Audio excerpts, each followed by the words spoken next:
You may be seated. We are on record. The matter I'm calling is D101 CR 2024-13, State of New Mexico versus Alexander Ray Baldwin. Parties state their name. Your Honor, on behalf of the state, Kari Morrissey and Erlinda Johnson. On behalf of the defense, this is Alec Spio. I'm joined by Luke Nikas and Heather LeBlanc and my client, Alec Baldwin. What I'm prepared to do is hear the motion on excluding late filed witnesses and then going into the motions in limine, and we can do state defense. What do you all want to do?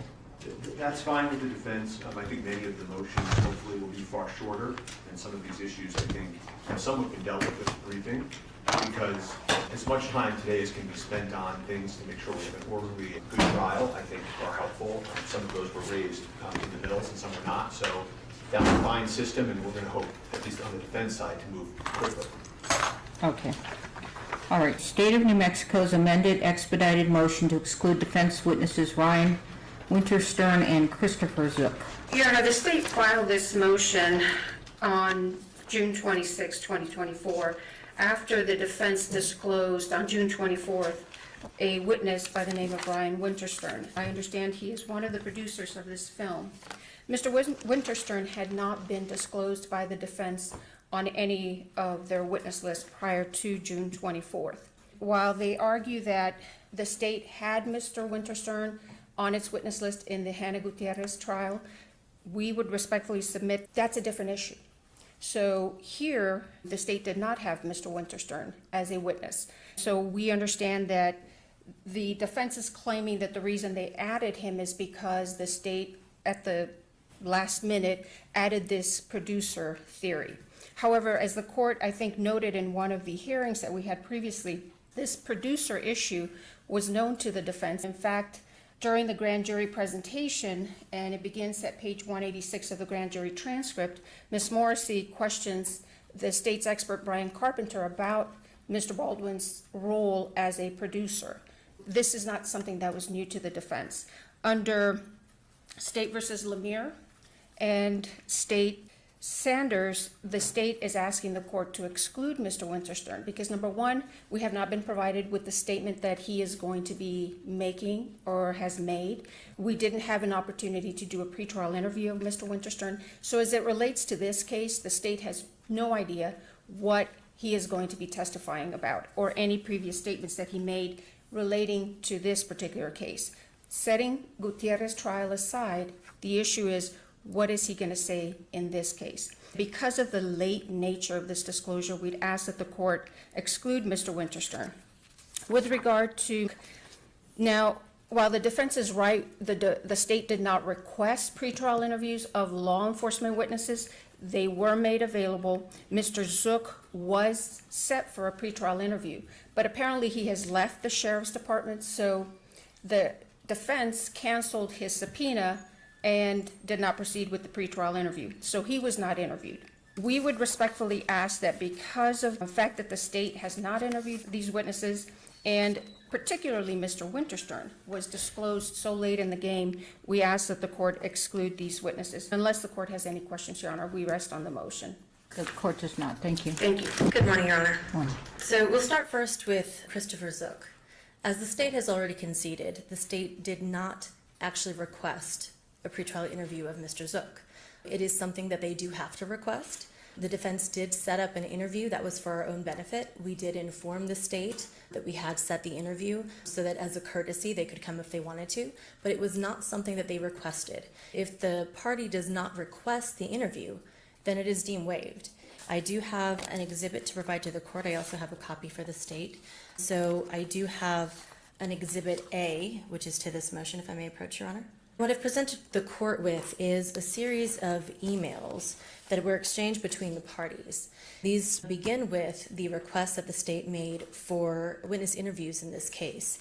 As the court can see, and as the state has already conceded, Mr. Zook is absent from their request.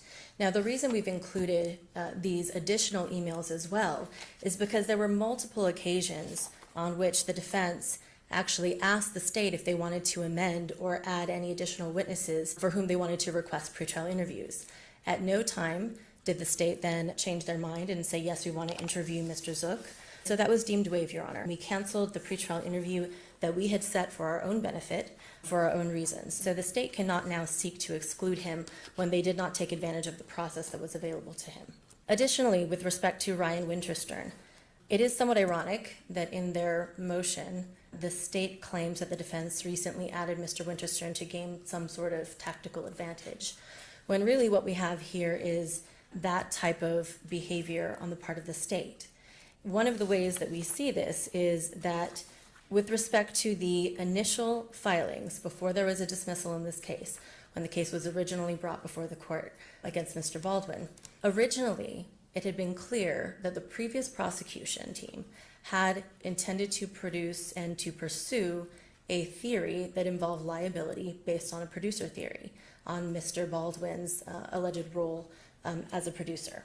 Based on that, we also then had a conversation with the new prosecution when they took over through Ms. Morrissey. The conversation was had about the producer theory. That was gone into in-depth and private conversations, at which point in time Ms. Morrissey indicated that she did not believe that could hold any water, that it was a viable theory.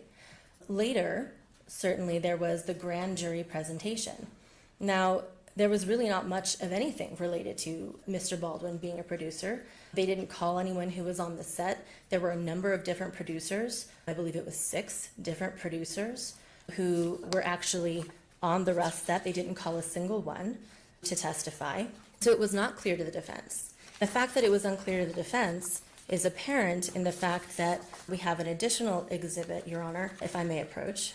And the exhibit that I've just now handed to the court, which would be then Exhibit B to this response, is an email correspondence between, again, the state and the defense, wherein, as the court can see, and I think the court will have to flip to the back page to see the beginning of the chain. And so on November 1st of 2023, the defense inquires and says, your target notice identifies 2 involuntary manslaughter charges on which you will be presenting information to the grand jury. We then proceed to ask that in order to ensure that the alert letter that we submit actually is efficient, that we don't waste everyone's time, that they identify the 2 theories that they're going to be proceeding on. The state, through Ms. Morrissey, then responded, basically just reciting the statute. We then asked and followed up on that to say, we assume that the producer theory is not going to have merit, so you're not proceeding under that theory. There was no response. The state easily could have responded, could have let us know. They knew where our mind was. They knew that we were thinking, because of the prior conversations that we had with Ms. Morrissey, that this was not a theory that they were going to proceed under. Additionally, Your Honor, with respect to the witnesses that they've listed in the actual case itself, this again goes beyond just the grand jury. In the case itself, the state has not listed a single one of the producers who were on the Rust film. Not a single one. At this point, they have 3 different individuals who they're going to call to try to have them testify about what Mr. Baldwin's role as a producer would be on this film, what responsibilities he would have. 2 of those individuals have never been a producer before. The other individual has very limited experience and was not actually on this set. So we sought, after the state had then disclosed basically for the first time to us their intent to proceed under this additional theory through some of the motion practice when we filed a motion related to one of their witnesses. They then first identified that they were going to move under this new theory. So we then, just a matter of days later, added Mr. Winterstein to the witness list, and it was for the first time. But this was because the defense was not on notice that they had intended to pursue this theory. He was not on the witness list to try to gain some kind of tactical advantage. It was because he wasn't relevant due to anything previously that we understood the case to be about, which was, again, according to the indictment as well, it specifically lists the date of being October 21st, 2021. It does not list a series of dates. It doesn't list the length of time that Mr. Baldwin was on set. It lists one particular date. Mr. Winterstein was not relevant to the defense theory at that time.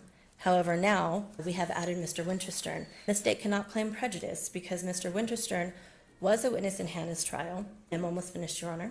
But not only that, he was the state's witness, and they did conduct a pretrial interview of Mr. Winterstein. During that pretrial interview, it was actually asked by Ms. Morrissey what Mr. Winterstein's role was as a producer. When was this pretrial interview? This pretrial interview, Your Honor, that I have was January 8th of 2024. So January 8th of 2024, he was asked a number of questions about his role as a producer by Ms. Morrissey. Ms. Morrissey also asked Mr. Winterstein about other producers' roles. Ms. Morrissey also asked about Alec Baldwin's role as a producer on set. This is someone who would have personal knowledge of that, unlike any of the other witnesses that the state is calling to try to make out this producer theory. So there is zero prejudice to the state because everything that we would be going into in the trial has already been covered by Ms. Morrissey in their own pretrial interview for a witness whom they called in the previous trial. So we understand that they're now trying to claim prejudice, but it's because that they know that this sinks their claim and that this is a much more appropriate witness than any of the three whom they've listed to try to go after Mr. Baldwin on this producer theory. So we ask, Judge, we are just asking for basic fairness and due process. There are other avenues. If the court wanted to give them another interview, they could do that. But again, they've already had a substantive interview of him, and we would ask that the court allow Mr. Baldwin to present this defense. Thank you. Reply? Yes, Your Honor. Thank you. Your Honor, the issue is the court issued a scheduling order in this case, not in the Gutierrez case, in this case. The court set deadlines for pretrial interviews. It set deadline for witness disclosure. The fact that Mr. Winterstein was interviewed in the Gutierrez trial does not obviate the need to have a pretrial interview of him in this case, because in Gutierrez, he was listed as a witness for the state. In this case, the defense is calling him. The state has no idea what he is going to be testifying about. The state has not been given any prior statements as it relates to this case. As the court can see, Your Honor, what we have here is by this email is that the defense was put on notice, and they call it a producer theory. It's really not an independent theory of liability. What this evidence goes to, it goes to Mr. Baldwin's knowledge that his conduct on set was reckless and it was in essentially wanton disregard for the safety of others. His role as a producer made him keenly aware of the safety rules that apply on sets, what his responsibilities are. As we'll argue in the 404 or the intrinsic evidence motion, this particular type of evidence is germane to the defendant's recklessness in order for the state to prove the involuntary manslaughter. They cannot claim that this is a new theory. As I noted, Your Honor, page 186 to 187 of the grand jury transcript, which was attached to the state's June 21st, 2024 response to the defendant's motion to file a supplemental brief, Ms. Morrissey goes into great detail with Mr. Carpenter, the state's expert, about Mr. Baldwin's role as a producer, his responsibilities as a producer. Mr. Winterstein, from what we understand, has very little producer experience, but nevertheless argued to the court, Your Honor, is what is he going to be testifying to in this case? The state has no idea. That Ms. Morrissey spoke to him in the context of the Gutierrez trial is irrelevant to the court's analysis in this case. Under Lemire and under Sanders, and in Sanders, it's 1994 New Mexico Supreme Court 43 at paragraph 26. The court noted a defendant's right to present evidence on his own behalf is subject to compliance with established rules of procedure and evidence designed to assure both fairness and reliability in the ascertainment of guilt or innocence. If the state had done this, you know they'd be up here screaming to the court that we have sandbagged the defense. Your Honor, the state is entitled to a fair trial as well, and so we'd ask that the court exclude Mr. Winterstein. Thank you. All right, the court makes the following ruling. The court denies the state's motion. With respect to with respect to both of them, I don't think that you've established prejudice, and to the extent that you want them excluded, certainly there are other remedies. I will have the defense make Mr. Winterstein available for a pretrial interview. With respect to Zook, I'm not quite sure now. They're saying they want an interview. All right, is that a problem for you? We can confer with the state and work out the issue. All right, thank you. All right, remember, I believe it's 10 minutes aside, half an hour for lunch. So I'll start with one of these. All right, state's motion in limine to exclude evidence or separate civil suits against defendant and or Rust Productions. if you're going to do a reply, you're going to need to figure out how you're going to do that. 3 minutes for the reply. Thank you. Okay. I'll be brief. This one's And not I hate to tell you, I'm going to cut you off right away. Okay? Understood, Your Honor. Your Honor, in this particular case, as the court is aware, there have been multiple civil lawsuits filed against Russ Production and against the defendant himself. Mr. Joel Souza, one of the state's witnesses, filed a civil lawsuit that has, I understand, has since been settled. There are 3 other state's witnesses, or 4, I believe, other state's witnesses who have pending civil lawsuits. We would respectfully ask that the court preclude the defense from cross-examining first Mr. Souza about his settled civil lawsuit. There's a case right on point, which I cited in the motion, which is United States versus Whitehead. It's a U.S. 10th Circuit Court of Appeals decision, 562 Federal Appendix at 701, wherein the court affirmed the district court's denial of cross-examination on a civil lawsuit that was related to the criminal case, but that had since been settled before the criminal case went forward. That's the issue with regard to Mr. Souza. The fact that he had a civil lawsuit and settled it is irrelevant and should not be allowed. With regard to the other witnesses, Your Honor, although we understand and the state acknowledges that under State versus Santillanes, the court noted that the pendency of a civil action by prosecuting witnesses seeking damages is a proper subject of inquiry. But the court also recognized that it's proper if the civil action is for the same offense that is being tried. That's where the state respectfully submits there is a distinction between the pending civil lawsuits that 4 of the state's witnesses have versus what the court looked at in Santillanes. My understanding is that the pending civil lawsuits that the 4 states' witnesses have to do with intentional infliction of emotional distress and negligence as a whole in the filming or during the time that this filming was taking place between October 6th and October 21 of 2021.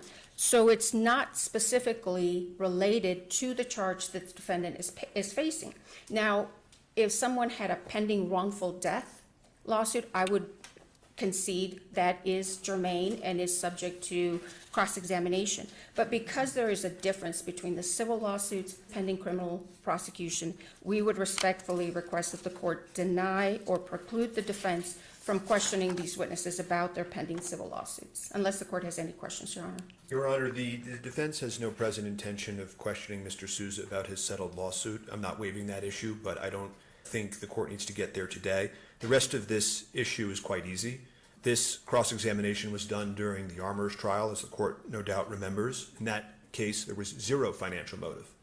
In this case, there is a suits against Mr. Baldwin directly, an extreme financial motive.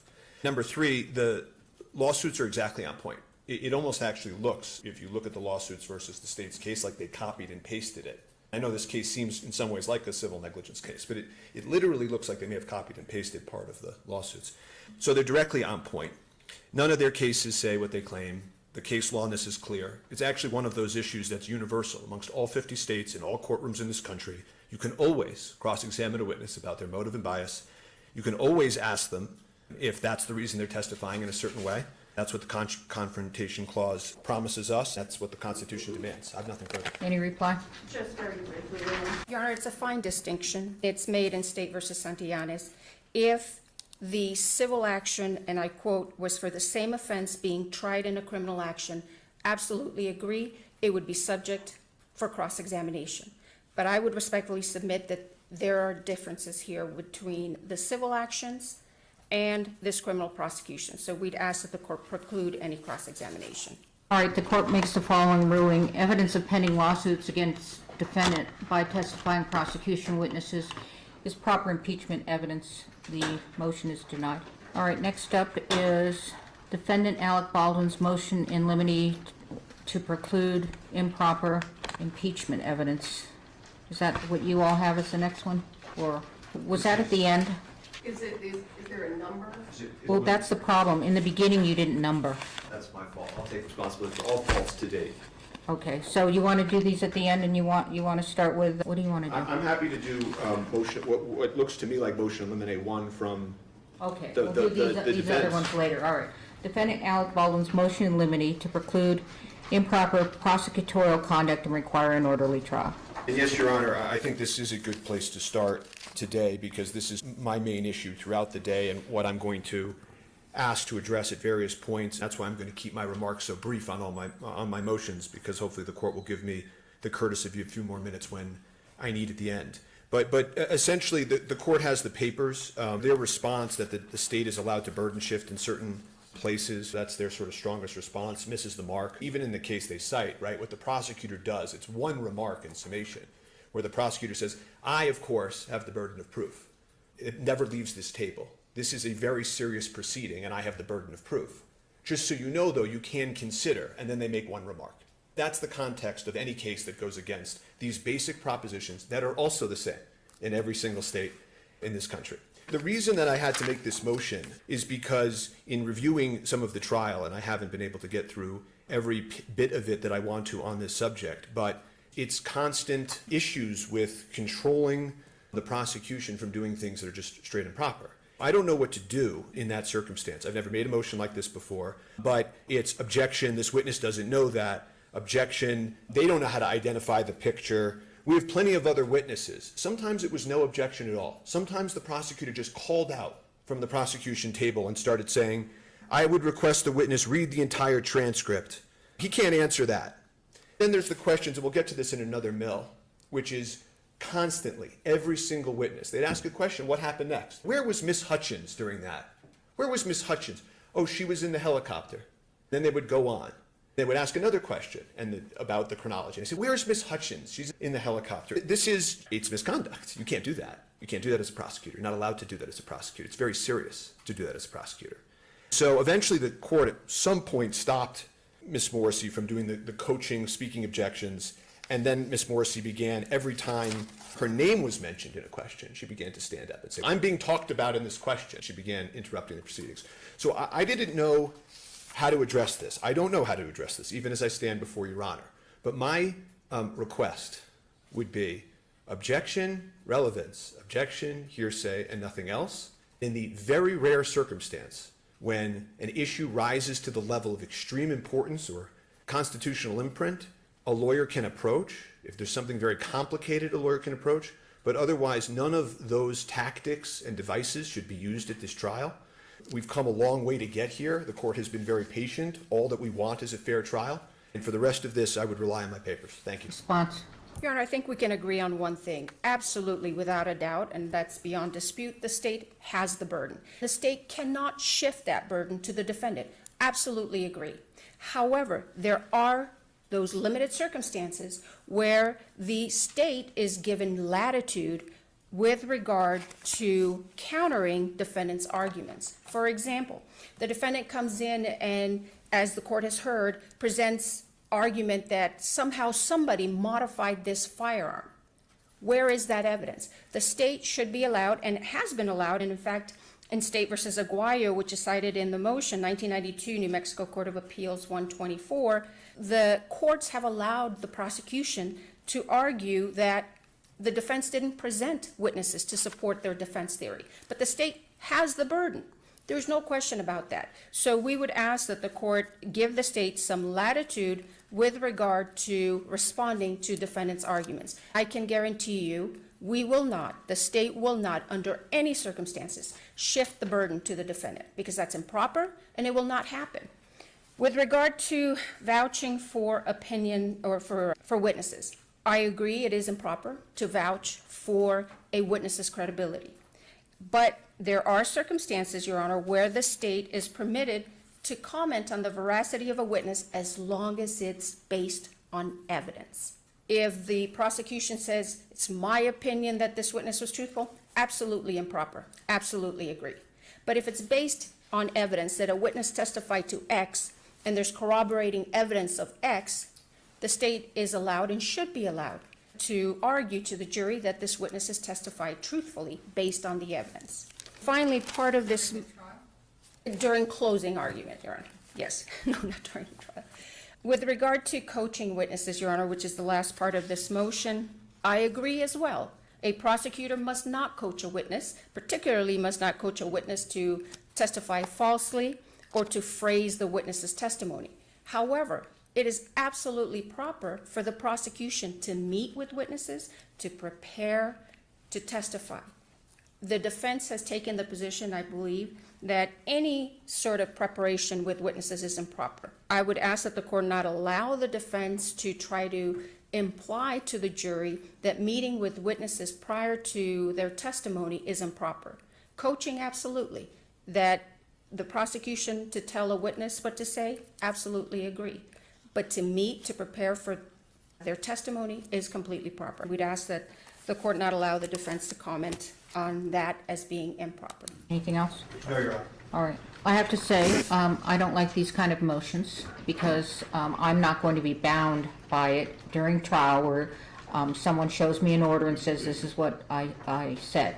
I was going to tell you, but I'll tell you now, based upon the ruling, every time you want to say something that is not a question to your witness, you're going to come up to the bench.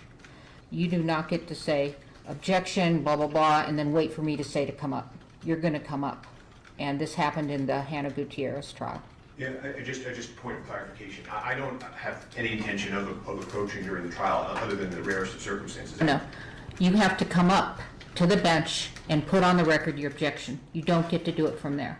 Okay, I have to internalize this. I've never had a trial conducted that way. I would ask to potentially address this issue. I don't think the defense or anything that I've done would necessitate changing the rules. At least I would ask them to. This is, a court can do what they want with respect to objections, and this is what I'm going to rule. I'm trying to, the sides have been contentious with one another.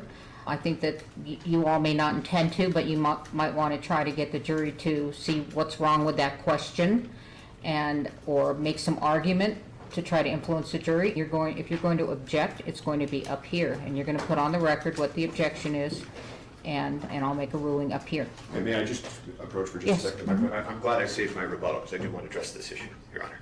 What I would ask and urge the court, because I think that this system could disrupt the ability to cross-examine and disrupt the defense. It is not, as I think the court will acknowledge, it is true, the court has great discretion. I think that deciding that before the trial even begins is an extreme use of discretion, just genuinely. I know that issue happened at the prior trial. I'm asking and urging the court to give an opportunity, at least to the defense, to just simply say, and I think my suggestion works, right? It's just objection, relevance. There's no other words coming out of my mouth ever during objections at a trial in front of the jury, and to allow us to have an opportunity to have what I would call a normal procedure. Because if every time there's any progress going on with a witness, they're standing up and they're making everybody come to the bench, they're disrupting the ability to cross-examine. They're disrupting the ability to put on our case. So what I would urge the court and ask the court to please do is to allow us at least, if after the first witness even, the court wants to revert to what they did later on in the Hannah Gutierrez retrial. But I can tell the court I've tried many cases. I've never had that issue before. I've never had that issue with one witness in one case. So I'm asking the court to at least give the parties a chance to do it. I also am very concerned about the time, schedule, and everything else. There are lots of objections that are just objection relevance. The court will rule. If the court needs to hear more, we come up. And I'm urging, almost begging the court to at least let us start that way, and then the court can, like this, and not hear from me further on this issue. Thank you. I'm not going to change my mind. I can see, what I want to do is I want to start with you all getting the lay of the land. And I'm going to be in control of the courtroom. So this is what I'm going to do. I'm sorry that you haven't experienced this, because it can happen, and it does happen. That's what I'm going to do. If you all seem to be doing well, and you get it, and I'm hearing relevance, I agree, then we can perhaps relax the rule. But that's how it's going to start off, okay? All right, I don't know what, I basically didn't really rule except that I'm in control of the courtroom. All right, thank you. All right, next up is State's motion in limine 2 to exclude UNM hospital records of Ms. Hutchins' medical treatment. This exhibit, I don't think there's any grounds to exclude it based on redactions, but this case isn't about the medical issues of Ms. Hutchins. We're going to address these issues in another bill. You are, No objection, Your Honor. all right. All right, no objection. All right, so the motion is granted. All right, defendant's motion limine number 2 to preclude inadmissible character and prior evidence and statements unrelated to the events of October 21, 2021. Good morning, Your Honor. It's nice to finally see you in person. Thank you. So I'll be brief. You just heard Ms. Johnson, in response to our arguments about the civil suits, say the civil cases are about October 6th to October 21st, the whole negligence. That's very different from what Mr. Baldwin has been charged with. He's been charged with what happened on October 21st. Yet when you look at the 404B disclosures that the state has provided, all of those disclosures relate to events that happened before October 21st. Mr. Baldwin swore on set. He cussed. Therefore, what? He committed homicide? Mr. Baldwin pointed the gun earlier or rushed people. Therefore, on October 21st, he had a propensity to do it again, or he committed homicide. That's exactly the kind of propensity evidence that must be excluded, Your Honor. The state cites 3 cases about this. The first one, all of them illustrate it, but the first one illustrates it best. The U.S. v. Reggio case. They say Reggio was a commercial trucking driver. The state was allowed to introduce evidence of what he did before the commercial trucking accident that he was involved in. But when you look at the case, what actually happened was Reggio had a medical condition. His doctor diagnosed him with it. He went and he applied for his commercial trucking license, and he denied having the physical condition. He knew that condition made it unsafe for him to drive. He got his license, procured by that lie. He drove, he got in an accident, and someone died. He was charged with involuntary manslaughter based on an unlawful act that he committed before. What was that unlawful act? He was driving knowing that he wasn't physically qualified. That was the predicate act. So the state said, we're going to admit evidence of that predicate act. He lied to get his commercial trucking license. That's going to show, A, the predicate act. It's also going to show he knew it was dangerous for him to drive. They were going to bring the doctor in there to say so. That's not at all what's happening here. Mr. Baldwin swearing on October 16th is not a predicate act. It's not a crime at all. Whether he checked the gun or not on October 16th, not a predicate act. So the cases that they cite, starting with Reggio, have nothing to do with how they're trying to use the evidence here. Now, it might be different if they said, look at Mr. Baldwin on October 16th. Look what happened. He was rushing people. He was pointing the gun. He was doing all these crazy things on set. And look what happened. There was an accident. Someone got hurt on the 16th. He knew it was dangerous to do what he was doing, yet he continued to act on the 21st in the same way, knowing that harm happened before. That might be relevant, but that's not what happened here. No one was injured because he swore at someone on the 16th or threw a gun on the ground on the 16th. They're trying to use it to show propensity. Reckless before, reckless now.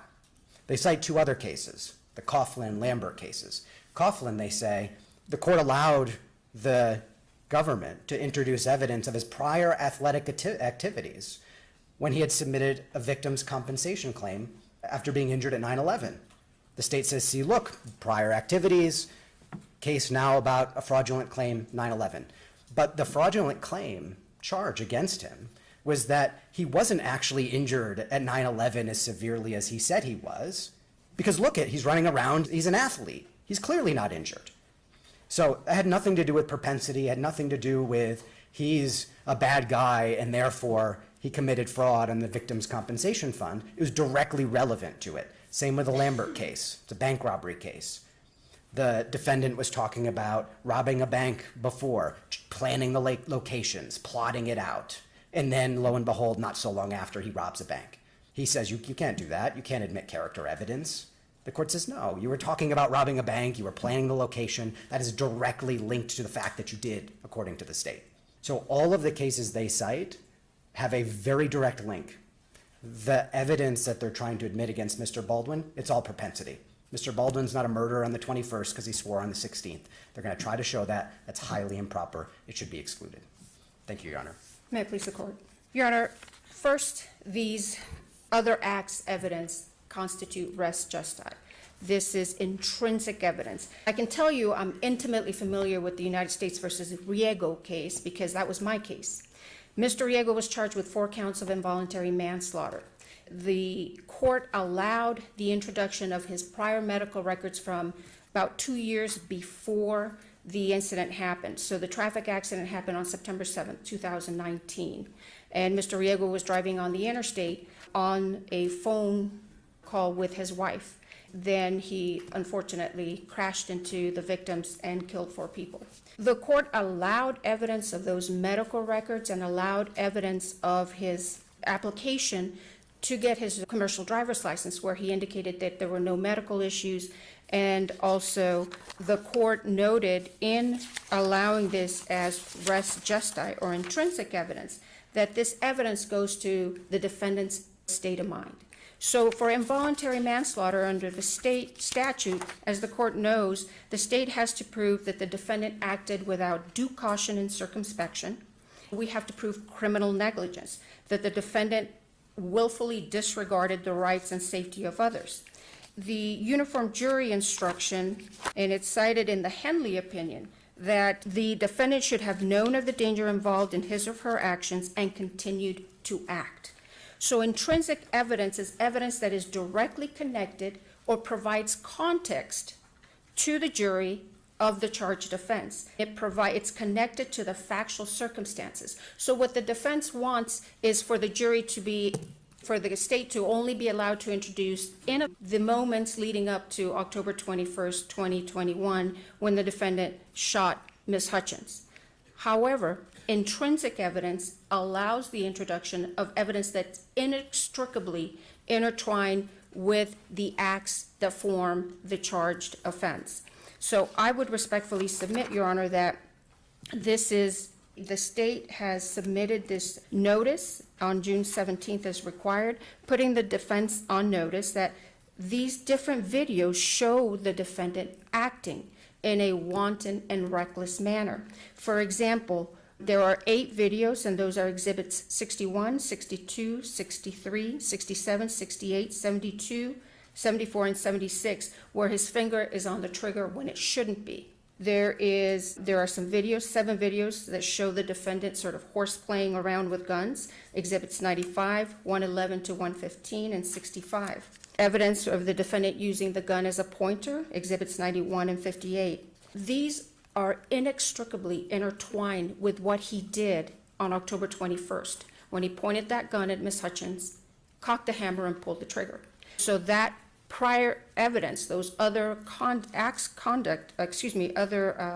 evidence, basically put into context what happened on October 21st and established the recklessness mens rea. In the alternative, and there's another issue, Your Honor. So the defense are going to be arguing to the jury, and we've seen the preview, that this gun was modified and that it didn't work. Again, as intrinsic evidence, these videos show on a number of occasions that this gun was working perfectly fine. It had no malfunctions. Every time the defendant fired it, he pulled the trigger. There were no issues. It is actually relevant to demonstrate that there were no issues with this gun. In the alternative, Your Honor, these other act evidence instances of the defendant's conduct are admissible under Rule 404B to show knowledge and to show lack of mistake. Knowledge in that the defendant should have known on October 21st, when he was pointing that gun at Ms. Hutchins, that his conduct was wanton and reckless. We prove that by the evidence of the other instances where he acted in a wanton and reckless manner as it relates to this gun.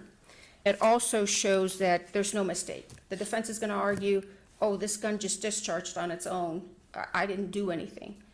This is not a mistake. Each time he had his finger on the trigger, previous occasions when he shouldn't have. So I would respectfully submit that they are admissible as intrinsic, or in the alternative under 404B. Thank you. Any reply? Yes, Your Honor.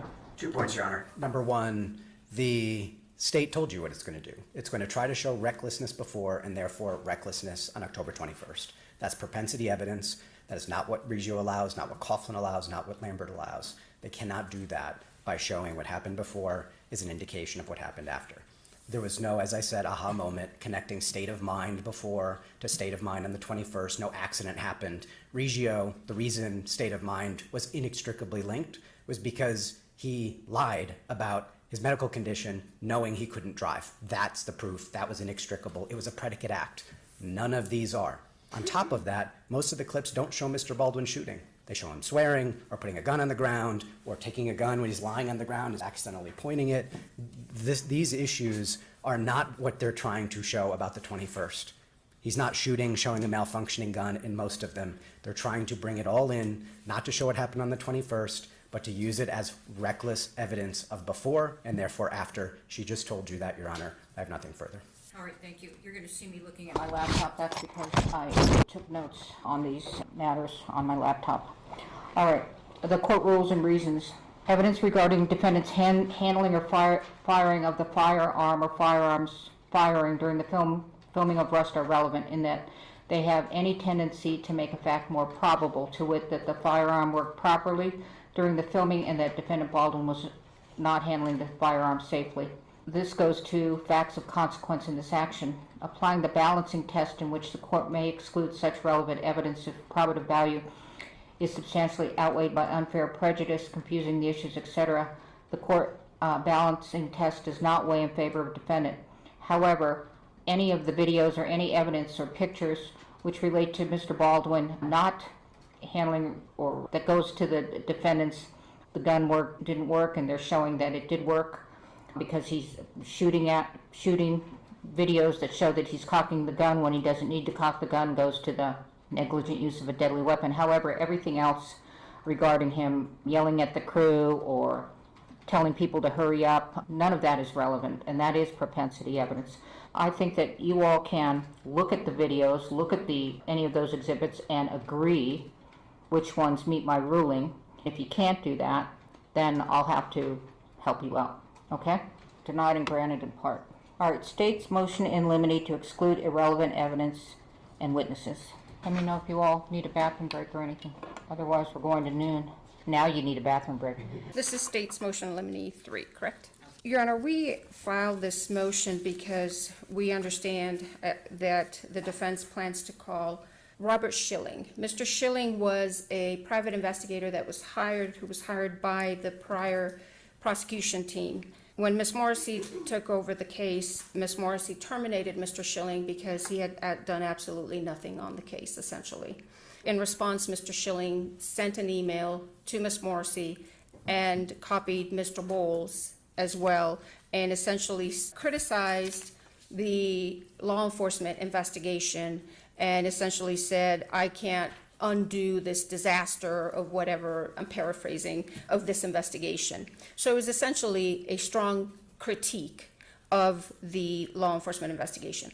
I would respectfully submit that under United States versus McVeigh at 153 F. 3rd, 1166, page 1192, this type of evidence is inadmissible.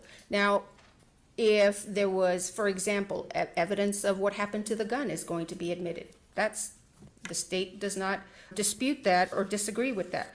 But just to bring in a witness to critique and criticize the law enforcement investigation is improper. It's the type of evidence that McVeigh, the 10th Circuit Court of Appeals in McVeigh, noted would be improper. So we would ask that the court exclude Mr. Schilling from testifying because the entire purpose is to bring him in to talk about how disappointed and disgruntled he was in terms of the investigation, but there's a motive there. He was terminated and he did nothing in the investigation. We're also asking the court exclude Sheriff Adan Mendoza from testifying. I believe the defense in one of its responses indicated that they don't plan to call Sheriff Mendoza, but in the event that they do, we'd ask that the court exclude him as irrelevant. There is nothing that Sheriff Mendoza did with regard to this substantively with regard to this investigation. He oversaw his deputies who were conducting the investigation, but he wasn't involved. And so to bring him in again, it's just to set him up there to criticize the quality of the investigation. We'd ask that his testimony be excluded as irrelevant. I believe all he did was do some press conferences too, so I don't know if they're planning to inject that in front of the jury. I would argue that's irrelevant. Even if the court believes it's somehow relevant, it should be excluded under Rule 403 as more prejudicial than probative. Decisions that have no place before the jury. I would ask that the court exclude any argument or any presentation that the state did that. We also would ask the court to preclude the defense from making arguments that are aimed at garnering sympathy. For example, that Mr. Baldwin feels remorseful is irrelevant. It doesn't go to any issue and it invites jury nullification. So that type of argument should be precluded. I believe they conceded on the biographical information because, as we heard during many motion hearings, that Mr. Bash was the former U.S. Attorney for the Western District of Texas. That's irrelevant. Mr. Spio was a former Assistant DA. That's irrelevant. Just like my time as an attorney for the U.S. Department of Justice is irrelevant as well. Those should be excluded. The last part of this motion has to do with arguing inappropriate legal standards to the jury. Again, I believe in one of the motion hearings, Mr. Bash argued that, or it was argued actually to Judge Ellington before the grand jury, that the only way that the state could prove this case is if they proved that the defendant knew that there was a live round in this firearm.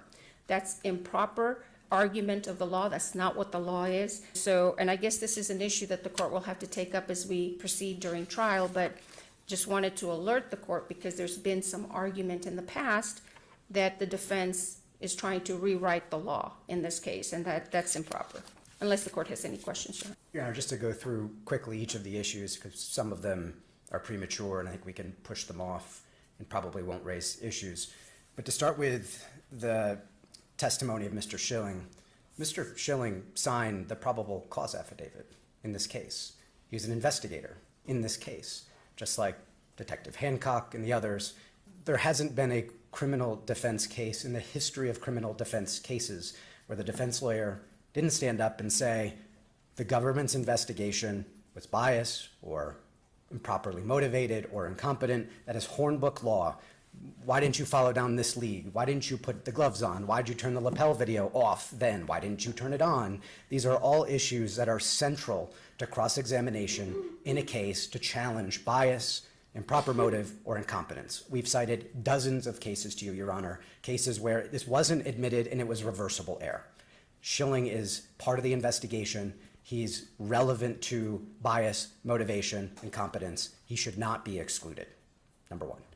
With respect to Sheriff Mendoza, we don't presently intend to call him. It's premature, I think, to exclude him. To the extent we want to call him, circumstances come up where it's appropriate. We'll raise that with you, Your Honor, in advance. But as of right now, we don't presently intend to, so I'd ask that you hold off on ruling because it's premature. With respect to biographical information, we don't intend to present biographical information, Your Honor. Don't think that's an issue. With respect to the evidence of what Mr. Baldwin's subjective knowledge was, we don't intend to argue that we are the givers of the law. Your Honor will, of course, instruct the jury as to what the law is. We do intend to argue that Mr. Baldwin didn't have subjective knowledge of a substantial risk to Ms. Hutchins' life because there wasn't a live bullet. In his mind, he didn't think there was a live bullet in the gun. You'll instruct the jury what they do with that, but that's certainly something we should be able to argue as to his state of mind. We won't tell the jury instructions. We won't tell them what to do. You will, of course, do that, Your Honor. You should deny the motion with respect to that issue. We don't intend to raise that either, Your Honor. Thank you. Again, if it comes up where there's a circumstance where it's appropriate, we don't foresee that at all, Your Honor, then we'll raise that with you, but we certainly don't intend to raise that. Same thing, Your Honor. We don't intend to raise those issues. All right. The court rules and reasons as follows. The court finds that Robert Schilling's testimony regarding the Santa Fe County Sheriff's Office investigation as to what he saw and learned during the investigation is relevant. The state will present evidence of its investigation and how Mr. Baldwin came to be charged as a defendant for involuntary manslaughter. Mr. Schilling's testimony addresses that part of the state's presentation of evidence at the trial, and the investigation is of consequence in determining the charges against Mr. Baldwin. The probative value of his testimony is not substantially outweighed by a danger of unfair prejudice. I will reserve on Sheriff Mendoza. Nole prosequi is stipulated to that it will be introduced. The garnering sympathy is stipulated to that it will not be introduced. And I'm not going to, certainly you all can describe an opening statement what you think the facts are intended to show. I think that you can describe what Mr. Baldwin's state of mind was without going into the elements. Okay? So it's granted and denied in part. All right, next up, this is State's Motion in Limine number 3. Defendant Alec Baldwin's motion in limine to preclude argument, testimony, and evidence relating to Baldwin's role as a producer. It's the defense motion? Yes. Okay, sorry. Did we? Yeah, I just did yours. Now it's theirs. Your Honor, the state intends to introduce evidence of Mr. Baldwin's role as a producer, even though Mr. Baldwin's role as a producer happened leading up to October 21st. As I just said a few minutes ago, Ms. Johnson told you nothing that happened before October 2020 in those civil cases is at issue here. The whole of the negligence, October 6 to October 21, that's the civil cases. That's not why we're here today. But the producer evidence is everything leading up to October 2021, October 6th through the 21st.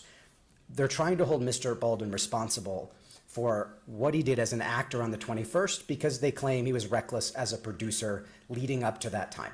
That's a theory of vicarious liability in the criminal law that is not recognized. It's also far more prejudicial than it is probative because the jury's going to hear about what a producer does. They're going to hear about the producer being the boss, the buck stops with him, etc. The risk is that they think Mr. Baldwin's responsible for what he did on the 21st because he's the boss, he's the CEO, he's in charge. But that's not a theory of liability, Your Honor. On top of that, there's no evidence at all, you won't hear any, that he hired Hannah Gutierrez-Reed, that he set the schedule, that he set the budget, period, full stop. What else did you hear? The state said Mr. Baldwin's role as a producer shows that he was keenly aware of the safety standards. Two issues with that, Your Honor. The state has said repeatedly in this case that Mr. Baldwin didn't violate the safety standards under Safety Bulletin Number 1. He violated New Mexico law. They said that, page 29 of their opposition to our motion to dismiss the grand jury indictment. The fact that Mr. Baldwin was a producer is entirely irrelevant, highly prejudicial. It should be excluded. Your Honor, as the court is aware, relevance does not exist in a vacuum.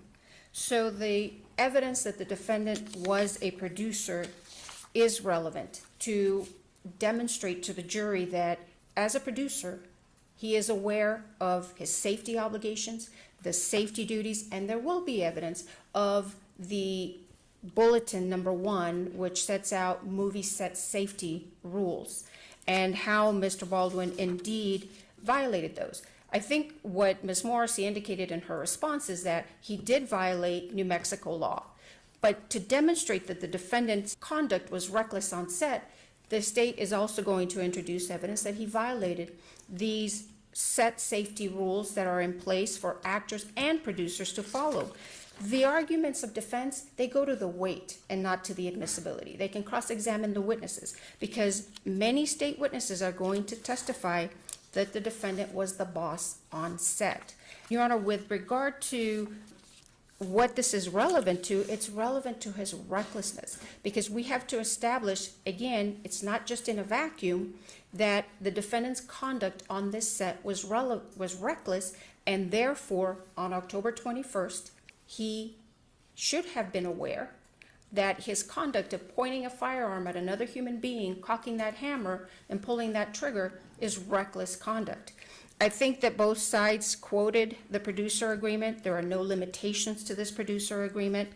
It goes to the issue of the defendant's reckless state of mind. Your Honor, I just wanted to briefly address something that I think was relevant to the... Tell me what the safety bulletin says that the producer, you're referring to bulletin number 1, what are you relying on?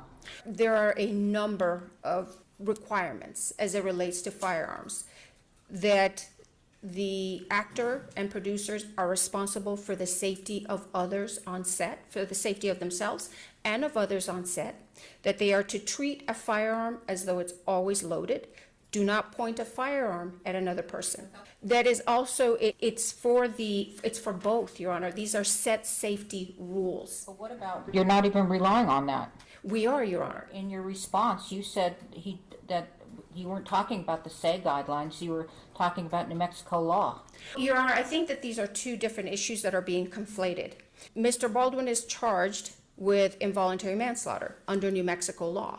How do we prove that? We prove that by demonstrating his conduct, not just on October 21st, but in the days leading up, that by violating these on-set, movie set rules, that his conduct was reckless. Because it's not recklessness in a vacuum from... You're talking about the gun, okay? Tell me what you think he did wrong as a producer? Not just about the gun, Your Honor. So there are two, and that's why I wanted to address there. So there are two components here. So we have his conduct as it relates to the gun, but then his conduct as it relates to, for example, rushing the armorer to reload that gun. That goes to demonstrate his recklessness. There's no regard for the safety of other people. When you're rushing the armorer to reload this firearm, mistakes can happen. So with regard to his producer role, there is evidence that will be presented that Mr. Baldwin, as a producer, should be aware of all of the safety regulations. So I did have trouble wrapping my head around this, as you can tell, okay? I understand. So the jury's going to hear this and they're going to go, well, Mr. Baldwin was the actor that was rushing, but he was also being a producer at the same time. It goes to, Your Honor, because it goes to the recklessness. So he is a producer, and his contract states he's also the leading actor. So he's got a dual role. And with both roles, he fails in maintaining the safety of other people. See, what the defense is trying to do is just basically pigeonhole Mr. Baldwin as just an actor who relies on everybody else, and he relied on this armorer to not give him a gun with a live bullet. But his role as a producer requires him, there are more duties imposed on him as a producer. Those duties include, and there's expert testimony that will be presented, that his duties as a producer, I understand, Your Honor, but if the court allows the expert testimony, the state will present evidence that the defendant had not just his role as an actor, but as a producer, it's heightened in the sense that he is supposed to be aware of the regulations, of the safety, and that's the most important thing. I'm just having trouble with this. Okay, I don't understand how you're going to say as a producer he shouldn't have, as an actor and a producer, he shouldn't have said, quick, move. But as an actor, of course, he shouldn't have done that, but also as a producer, Your Honor, he is the boss. As the boss, he is responsible for the safety of other people. So it goes to his state of mind, his willfulness, that he essentially, as the boss, failed the people who worked around him. It gives him the power to control the safety. As the producer, he has the power to control safety on set. There was a tremendous lack of safety on this set. As the boss, he's emboldened to do whatever he wants to do. This goes to the willfulness that the state has to prove. Producer to do whatever he wants to do. Because you're going to hear testimony from witnesses, if the court allows this, who will say he was the boss, he was calling the shots, he would rush people because without regard. Maybe that's his personality as an actor. But that's irrelevant, Your Honor. With regard to his role as a producer, he has responsibilities. He has a responsibility to maintain the safety of this set. Whereas an actor, perhaps those may be lessened, but as a producer, those are heightened. So it's relevant to demonstrate his willfulness, the willfulness of his conduct, that on October 21st, he once again disregarded the safety of Ms. Hutchins and Mr. Souza and pointed that gun directly at Ms. Hutchins. That is why this is relevant. We can't look at this in a vacuum, and in fact, the court in State versus Duncan noted that relevance does not exist in a vacuum. Instead, it's the logical relationship between evidence and a proposition and issue that the party seeks to prove. We have to prove willfulness. We have to prove recklessness. So in order to do that, the fact that he was a producer and the boss is absolutely relevant. Let me ask you something. So in the involuntary manslaughter, with respect to the first negligent use of a deadly weapon, okay, that's not the producer, that's the actor. That is the actor, but he's also charged in the alternative. That he failed to check the gun. It's more than that. And that is what was given to the grand jury, that he failed to check the gun and pointed a loaded gun at a person. That's what it was in the grand jury. You want the producer you want to introduce that he was the producer and what he was required to do to be able to prove that the alternative theory that he was supposed to check the gun. That he wasn't supposed to point it at another human being and to pull the trigger. As a producer, His role as producer, as a producer, he wasn't supposed to do that? his role as a producer goes to what he is required to know when it comes to safety of others. He has a responsibility to ensure the safety of other people. So it goes to the issue of his willfulness, that on October 21st, when he points that gun at Ms. Hutchins, he should know that as a producer, he's responsible for her safety, because that is one of the things that producers are responsible for, safety on set. So the fact that there was a lack of safety on this set, Mr. Baldwin should have known that by his action of what he did, moments leading up to the shooting of Ms. Hutchins, essentially show a willful disregard for her safety and recklessness. It's not a theory of prosecution, it is evidence that goes to prove an element of the offense. We would respectfully ask that the court allow the introduction of the fact that he was a producer, and that as a producer he has obligations to ensure the safety of others. Who's going to be your expert witness on that? May I have a moment, Your Honor, to confirm? So we have two witnesses, Mr. Carpenter, who testified before the grand jury. In fact, he testified about the producer role. And then Kent Jorgensen, who is one of the individuals involved in drafting and updating the safety bulletins for on-set safety. You know that Brian Carpenter was not admitted as a producer in Hannah Gutierrez. He was a firearm expert. And he has not been admitted as an expert because there was no judge to get him to be an expert at the grand jury. So he has not, at this point, been admitted as an expert as a producer. Right, we would tender him. Obviously, the court will have to do its gatekeeping duty and role. Mr. Jorgensen, however, and in fact, I think there's a motion pending about Mr. Jorgensen, but Mr. Jorgensen is also an expert. He's familiar with what the safety guidelines requires and of actors. And so these are germane issues that the state is required to prove, and we'd ask that the court allow the state to introduce this evidence. Thank you. I hardly know where to begin, because I honestly don't understand the theory or the facts that they intend to articulate to demonstrate that on October 21st, Alec Baldwin, the actor, committed involuntary manslaughter. They said the safety bulletins explain that. Two things. Number one, they already said in their response that the safety bulletins weren't violated, New Mexico law was. Number two, look at those safety bulletins carefully. I'm sure your honors read them many times. They say nothing about the producer not pointing the gun. They say the exclusive responsibility of gun safety is on the prop master, the armorer, the first assistant director. Doesn't say anything about a producer. There are a number of actors doing the same exact thing that was required by the safety guidelines. Those are SAG guidelines for actors, armorers, the first assistant director, and the prop master. They say maybe it's because Mr. Baldwin was rushing before October 21st. And there, as a producer, I'm not sure what that distinction is, producer, actor, and therefore on the 21st he was. But you just excluded the evidence of him rushing because that's propensity evidence. That's inappropriate. The fact that we're so confused about what the theory actually is goes directly to the prejudice that will far outweigh the probative nature of this testimony. We'll get into Mr. Jorgensen and Mr. Carpenter later, unless Your Honor wants to hear about why they're not qualified to testify as experts on producers. I'm sure we can push that on. But the reality is this will confuse the jury. This will be highly prejudicial. They want to show that he's the boss, and therefore on October 21st, as an actor, he committed involuntary manslaughter. That is highly prejudicial, inappropriate evidence, should be excluded. All right, so what I think is more appropriate is I'm going to revisit this, make my ruling, no more argument on it, but I think that we should do you didn't raise Mr. Carpenter except duplicative testimony. That's just the cumulative expert motion, Your Honor, that's correct. We raised Jorgensen. Right. If you want to do Jorgensen now, I'm happy to come back up and talk about Jorgensen. All right, let's do Jorgensen. The state intends to offer Mr. Jorgensen on two issues. One is the role of a producer in managing the safety of the set. The second is the safety bulletins that govern actors on movie sets.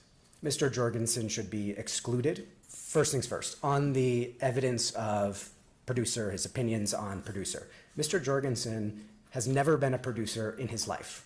He was a camera grip back 25, 30 years ago, never been a producer. We asked him, what is the basis for your testimony as to what producers do, know, what their obligations are on a movie set? He said, It's because I get to sit at the kids' table, these are his words, and listen to the adults talking.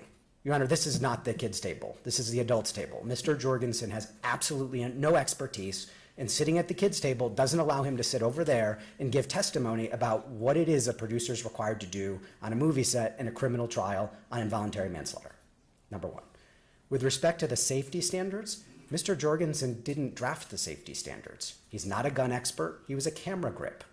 Sets up camera angles and scaffolding, etc. He is not a gun expert. He's not an armor. He's never been a prop master. He's never been a first assistant director with the safety obligations. His role, as he described it, is administrative.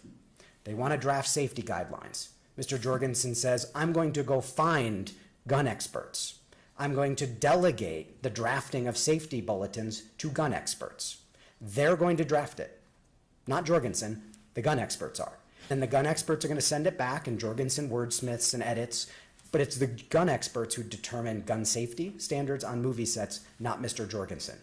He has no basis to offer an expert opinion about gun safety standards, what the standards mean, how they're supposed to apply, because he didn't draft them. He's not the expert. He doesn't know anything about them other than how they got drafted. But how they got drafted is not an issue in this case. His evidence, his opinion should be excluded. Your Honor, Mr. Jorgensen teaches producers about their responsibilities with regard to set safety. He's going to take the witness stand. He can outline his experience, the position that he holds that allows him, that puts him in the position where he teaches producers about set safety. So I want to be clear.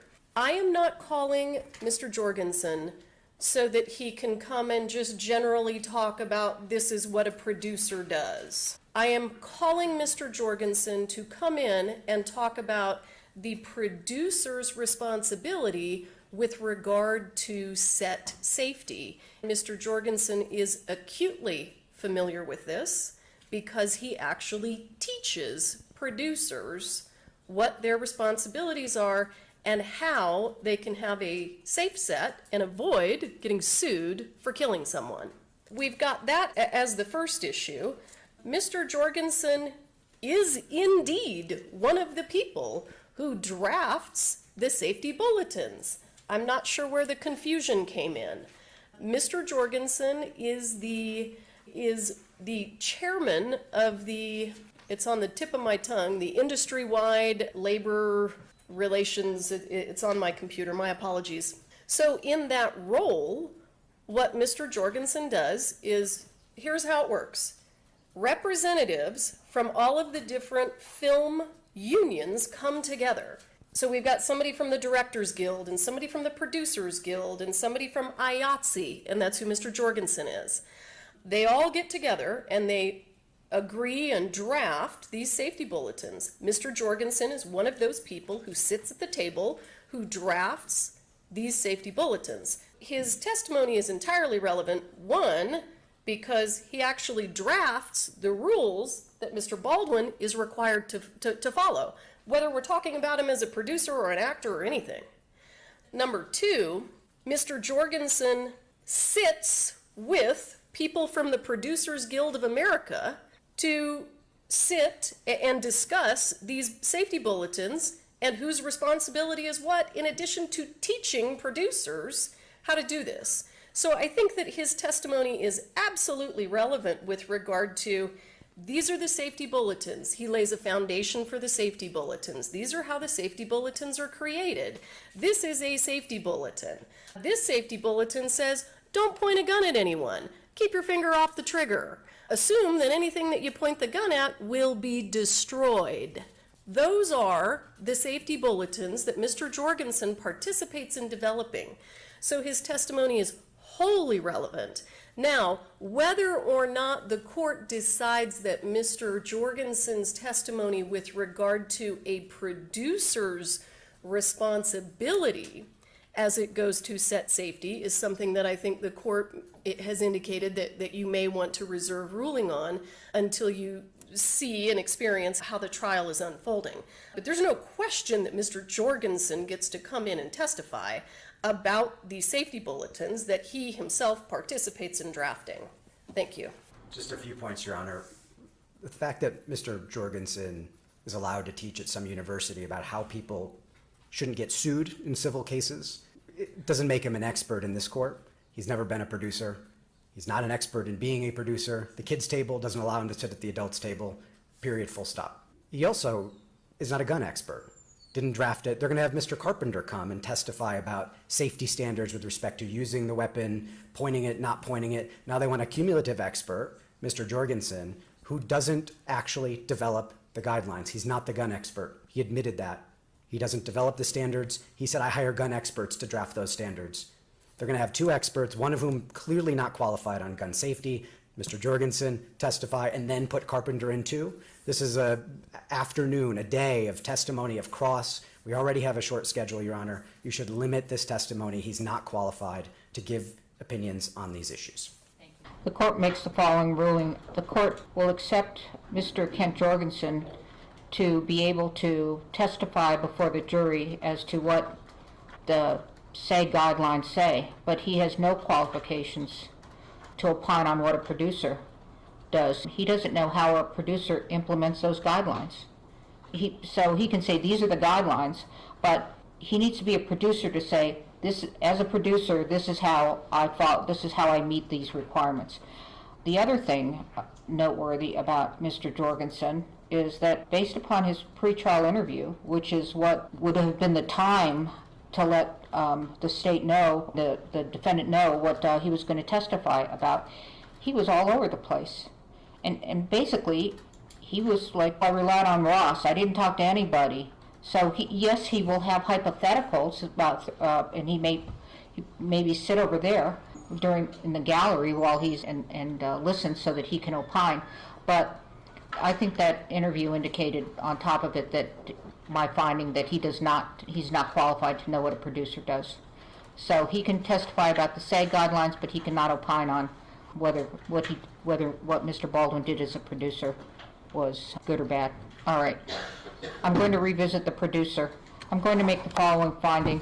I'm having real difficulty with the state's position that they want to show that as a producer, he didn't follow guidelines, and therefore, as an actor, Mr. Baldwin did all these things wrong, resulting in the death of Helena Hutchins, because as a producer, he allowed this all to happen. I think that when you look at the relevancy, I think that one of the reasons why I think I'm having a hard time wrapping my hand around it, to be able to say, Mr. Baldwin, because he was a producer and he was the boss, although there are more than one producer, and he couldn't do anything without looking at those contracts. He couldn't do a thing without running it by, including hiring somebody, without running it by whatever that entity is in the contract. But I do not believe that it has any tendency to make more probable than it would be without the fact that Mr. Baldwin, individually as an actor, committed involuntary manslaughter through negligent use of a deadly weapon and the alternative theory. The probative value is not substantially outweighed by unfair prejudice and certainly confusion of issues to the jury. So I'm denying evidence of his status as a producer. All right, shall we continue? All right, so we're going to the states now. That was Mr. Baldwin's motion. We have Jorgensen, we finished. All right. State's motion eliminating number 6 to preclude accusations of prosecutorial misconduct. Your Honor, unfortunately in this case, or this case has been fraught with numerous accusations of prosecutorial misconduct. They were raised in the context of motions to dismiss for constitutional violations. They were raised in the context of motions to dismiss the grand jury indictment. The court has ruled on those. Those allegations were perhaps relevant to those legal motions, but they're not relevant to what the jury is required to find. I would respectfully submit, Your Honor, that the court preclude the defense from making arguments to the jury about prosecutorial misconduct and that the state did X, Y, or Z and it was unethical or improper, because That, number one, is irrelevant. Number two, it would be more prejudicial than probative. It also invites jury nullification. That would be the main issue I would submit to the court, that the defense would be introducing this. I noted on page 4 of the motion the allegations, for example, that obviously the jury's going to hear about the accidental discharge test that resulted in the damage to 2 internal components of that firearm. But to argue to the jury that resulted in a constitutional violation to the defendant's rights is improper. The court has ruled on that motion. There have been numerous allegations of discovery violations and disclosures, and that they were designed to prevent the defendant from receiving a fair trial. Again, those are legal issues that the court is going to be deciding and has decided and have no place before the jury. That the prosecution conspired with law enforcement to intentionally damage this firearm, again, that went to the Trombetta motion that the court has already ruled on. There's another issue that there was a meeting you heard about in the motion hearing that Mr. Haig, Lucian Haig, had a virtual meeting with Mr. Ziegler from the FBI where counsel were present, and during that meeting he asked Mr.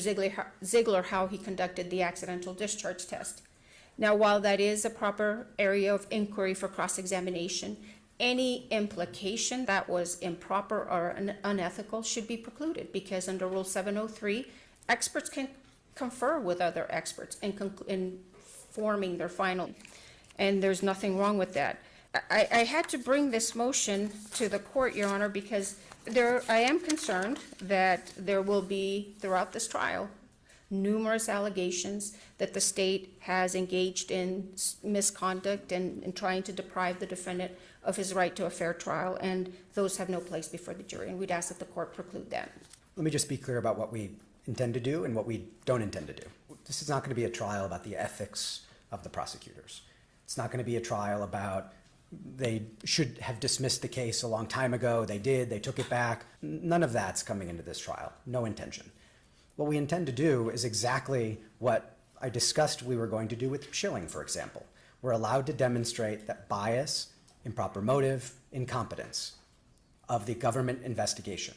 We're allowed to attack the credibility of witnesses as it relates to the government investigation. For example, Your Honor already ruled that with respect to that meeting between Mr. Ziegler and Mr. Haig, that gets to be disclosed to the jury. In fact, the prosecutors are required to disclose it to the jury, you ruled. All of that goes back to the black letter law that we started with on that prior motion in limine. We're allowed to demonstrate the bias, the incompetence, the improper motivations. We're allowed to attack credibility. We're allowed to attack the fact that the FBI destroyed this gun, et cetera, et cetera, et cetera. All of those issues are fair game Hornbook law. We intend to introduce that. The state shouldn't be allowed to preclude it. I have nothing further, Your Honor. It's black letter law. Thank you. Any reply? Just briefly, Your Honor, I think we may be in agreement. I think what the reason for this motion was essentially to preclude the defense from essentially making personal attacks and allegations of prosecutorial misconduct. We agree, and we will present evidence about the Ziegler-Haig virtual meeting, about the gun, but we just ask, given the contentious nature of this case so far, that we focus on the evidence and not on allegations, personal allegations and attacks during this trial. All right, thank you. The court rules and reasons. The court agrees that the prosecutor's misconduct as alleged by the defendant in his pretrial motions may not be brought out at trial. The misconduct is not relevant evidence, and even if it were, its probative value is substantially outweighed by the danger of unfair prejudice and confusing issues. However, to the extent that the defense may elicit evidence about the Santa Fe County's investigation, the FBI testing, the Haig's 3 reports, and his meeting with Ziegler, this evidence is relevant as it makes a fact more or less probable, and the fact is of consequence in the action. Weighing it, the probative value of the evidence is substantially outweighed by danger of unfair. All right, thank you. Now we're going to, let me just back up and do these two. That state's motion in limine number 4. Let me just make sure I haven't missed one. Okay, state's motion in limine number 4, which is no reference to the potential punishment in the case. There's no issue. All right, so that's agreed, stipulated. State's motion limiting number 5 to prohibit the defense from arguing to the jury examples of the definition of reasonable doubt. No present intention to do, I don't, we'll discuss reasonable doubt, but those random hypotheticals, I don't think the court should preclude the defense from arguing anything that they choose to when you decide the law as long as it's relevant, but we have no present intention. You're not going to give them an example of reasonable doubt, okay? Yeah, I have no present intention to do that. Okay, that doesn't come up, and that doesn't come up in voir dire either. Okay, all right, where are we? We've got defendant's motion in limine number 4 to preclude improper expert testimony from lay witnesses. Thank you, Your Honor. The state wants to admit evidence from the camera grip, for example, about how dummies are made, safety standards for armors on set, safety standards for producers, etc., the camera grip. It wants to have the medic testify about the standards for armorers on set. This is improper opinion testimony that can only be given by an expert, not by a lay witness. The state cites the State versus Vargas case, Your Honor. They say it's a two-part test. Part number 1 is, can the lay witness testify about it based on personal observation? Part number 2, can the lay witness rationally connect their personal observation to the opinion testimony? They say they can, because the medic has been on movie sets, it's personal observation. What the state overlooks is that before Vargas states that two-part test, it actually addresses a third one. That's the third prong of Rule 701, which says a lay witness cannot give testimony if it's within scientific, technical, or specialized knowledge.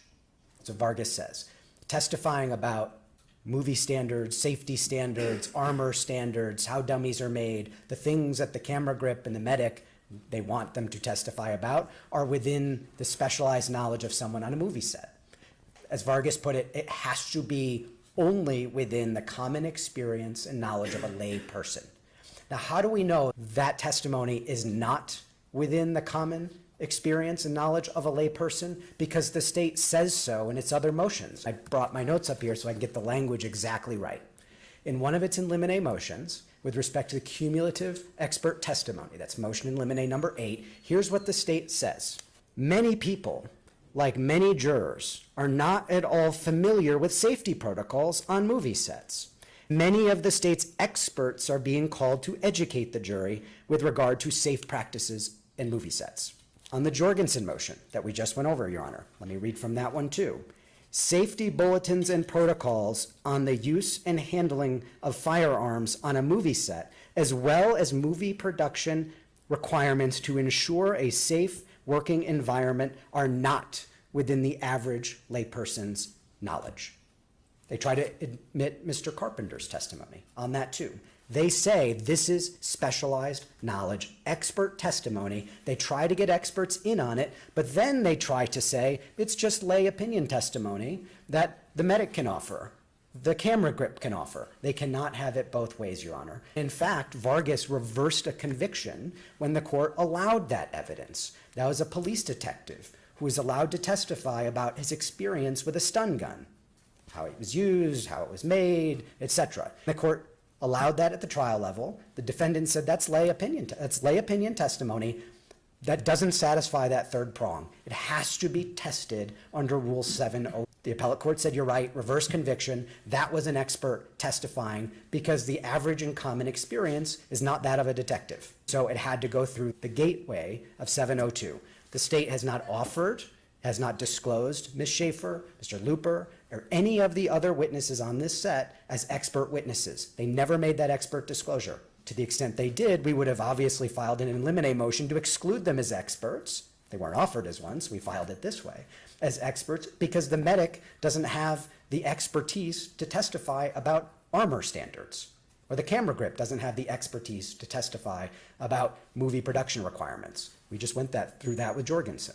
So this is lay opinion testimony that violates Rule 701, that has not been offered under 702 or met the guidelines of 702, and therefore any witness that they want to testify about any issue outside of what they observed on Rust, what they saw in other movie sets, what armors do on other movie sets, what actors do on other movie sets, is improper opinion testimony that should be excluded when it's offered by these lay witnesses.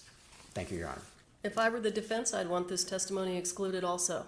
Let me tell you why it's relevant. Mr. Baldwin, part of his defense and he's made these statements repeatedly, is I had no reason to think that Hannah Gutierrez wasn't a good armorer. I had no reason to think there was a problem here. This is what he says. He called Jason Bowles' office himself, said, I never had a problem with your client. I never had a reason to think that she wasn't a stellar professional. Judge, you're actually in a unique position because you sat through the Gutierrez trial.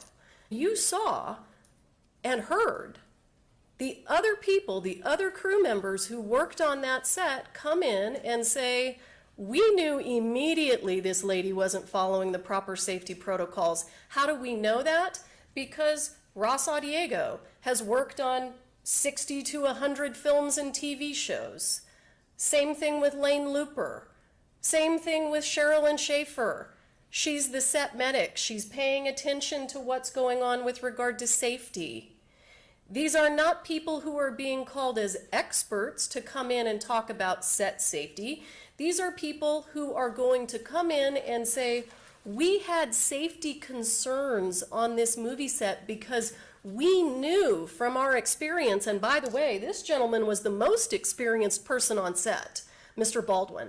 So if these other folks who had slightly less experience than him had concerns about whether or not Ms. Gutierrez was doing her job properly, this is the way that the state gets to combat the defense of there was absolutely nothing wrong with her. She was an amazing, stellar professional. This court knows that is absolutely untrue. It is perfectly appropriate for lay witnesses to come in and say, I've been working on movie sets for the last 15 years or 20 years, or in Mr. Baldwin's case, 40 years. I know exactly how these safety protocols work, and here's what makes it a little bit unique on a movie set, is that the safety protocols that take place between the armorer and the actor and the first assistant director is this thing that happens out in the open, where the armorer says to all of the crew members, all of these people who are going to come in and testify, hey, does anybody want to see the rounds? Does anybody want to come and see me load the gun? Because you're the people who are standing potentially in the way. So all of these crew members actually get to part in the safety check, even though he's a dolly grip, as though there's something wrong with being a dolly grip. Even though someone is a first assistant cameraman or a boom operator, they actually get to participate in that safety check because it is their lives that are at risk. Each and every one of these people should absolutely be able to come in and say, I noticed that Hannah Gutierrez wasn't doing her job because Mr. Baldwin has told everyone Hannah Gutierrez was a stellar professional. We're not asking them for a bunch of technical knowledge. Absolutely, and I will tell the court I am not asking any of these witnesses to come in and talk about the difference between dummy rounds and blank rounds. Absolutely not. These witnesses are coming in to talk about, in part, their safety concerns as it related to Mr. Baldwin's conduct and the conduct of Hannah Gutierrez, and we can't really separate those two out because Mr. Baldwin's defense is she was really good. I would also point the court to, this is Farner versus, I don't know if I'm going to pronounce this correctly, Pakar. This is a federal case, 562 Fed 2nd 518. The admission of the lay witness's opinion that the Pakar suspension system was improperly designed due to its failure to incorporate the safety change was affirmed by the Court of Appeals. Much like the federal courts have allowed lay opinion testimony based on the witness's particular knowledge gained from their employment experiences, keeping in mind this is their workplace, so too should this court. There's a case right on point. Thank you. A few issues, Your Honor. I'll talk about the cases first, and we'll go back to what Ms. Morrissey said she's going to try to use these witnesses for, and that's expert testimony. The Farner case, it's a design defect case. Farner was driving a truck. The truck suspension failed. There was an accident. Someone died. His widow, he did, and the person in the passenger seat. His widow sued the company that built the truck. She got a person who had driven, his name was Curtis, driven the same exact truck before not the same one in the accident, but the same exact make, model, etc. And he said, I drove that same truck. You fix that design defect by wrapping these chains around the suspension. It was a design defect case where the question was, is that design defect fixable? This was an expert testimony. This was fact testimony. The same with the other cases, the Kate cites, the Valencia case, the Munoz case. Those are cases where the people worked at the company that was at issue in the fraud. They were asked about that very company. When you worked there at the company, what'd you experience? What'd you see? That's relevant to the fraud. They didn't come in and say, I worked at some totally different company. My experience at that different company, I'm going to apply it here. That's not at all what happened in that case. This case is Vargas, based on the experience that these witnesses had in other movies. Ms. Morrissey told you they want to say, I've been involved in 40 movies before, and applying my experience there to this one, these are the safety problems I had. Even though there's A, that's expert testimony, because it falls right under that third prong, and number two, it is testimony that they are not qualified to give. There's nothing wrong with being a camera grip, Your Honor. There's something wrong with being a camera grip and testifying about the safety bulletins for armors. That's exactly what 701 and 702 say, and Vargas says it's reversible to allow it to happen. I have nothing further, Your Honor. All right, the court makes the following ruling. A lay witness can testify if rationally based on perception, helpful to clarifying an understanding of the witness's testimony or determining a fact and issue, and is not based on scientific, technical, or other specialized knowledge. Particularized knowledge is acceptable here, although I don't find it here on what they intend to do. Lay witness testimony of what they observed on set, providing that it's relevant as compared to what they saw on other sets, makes a fact more probable than it would be without this evidence, and the fact is of consequence in determining the action, that is criminal negligence.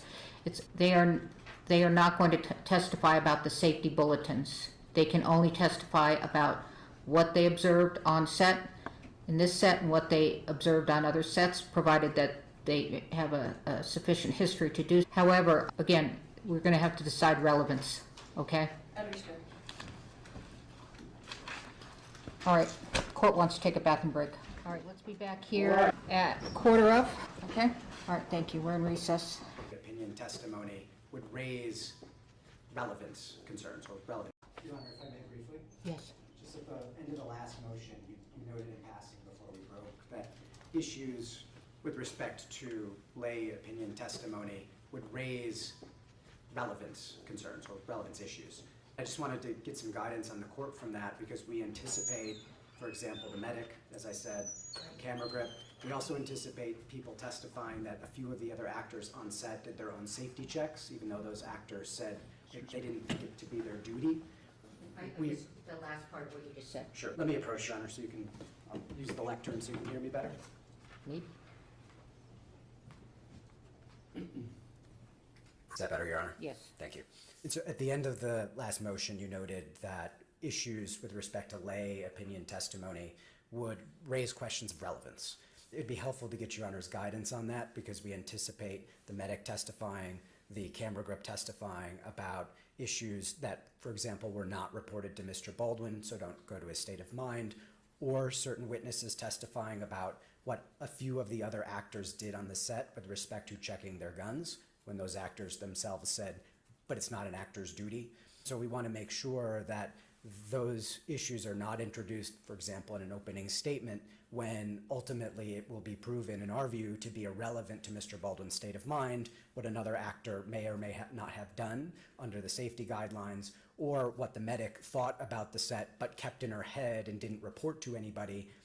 Obviously, that wouldn't relate to Mr. Baldwin's state of mind without the reporting, or at least there's a question about prejudice outweighing the probative value of that when it goes to state of mind. So it'd be helpful to get Your Honor's guidance on that with respect to these issues before opening, at least. And we can submit more papers if you'd like, or I don't want that. I assume not, Your Honor, but that's why I'm raising it here orally versus submitting something to you. Okay, all right, thank you. Does the state wish to reply? Just briefly, Your Honor. So part of the defense here is this was Hannah Gutierrez's job. This is Hannah Gutierrez's fault. The truth is, Hannah Gutierrez wasn't doing her job properly, and everybody seemed to notice it except for the defendant. So it's true, we do intend to have witnesses say, I had concerns about the way that firearm safety was being conducted on set.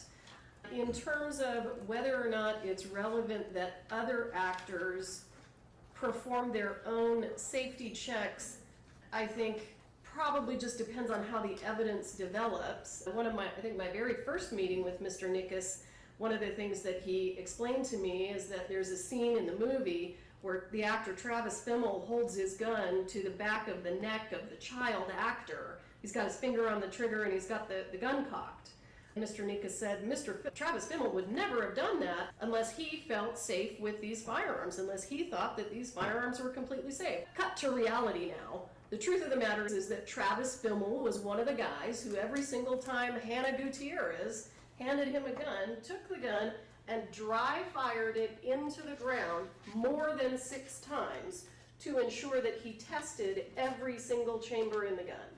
So certainly, if part of the defense becomes these other people pointed guns at each other and it wasn't a big deal, then obviously it becomes highly relevant that these other actors felt free to do it, because whether it was their obligation under the safety bulletins or not, they understood that was a smart thing to do, especially when you've got this armorer who doesn't seem to know what she's doing. All right, thank you. Oh, go ahead, reply. Yeah. Just some clarity, Your Honor, because I think it would be helpful, both so we can get the court's guidance and so we can understand what kind of case they're putting on, if they give an offer of proof of these issues.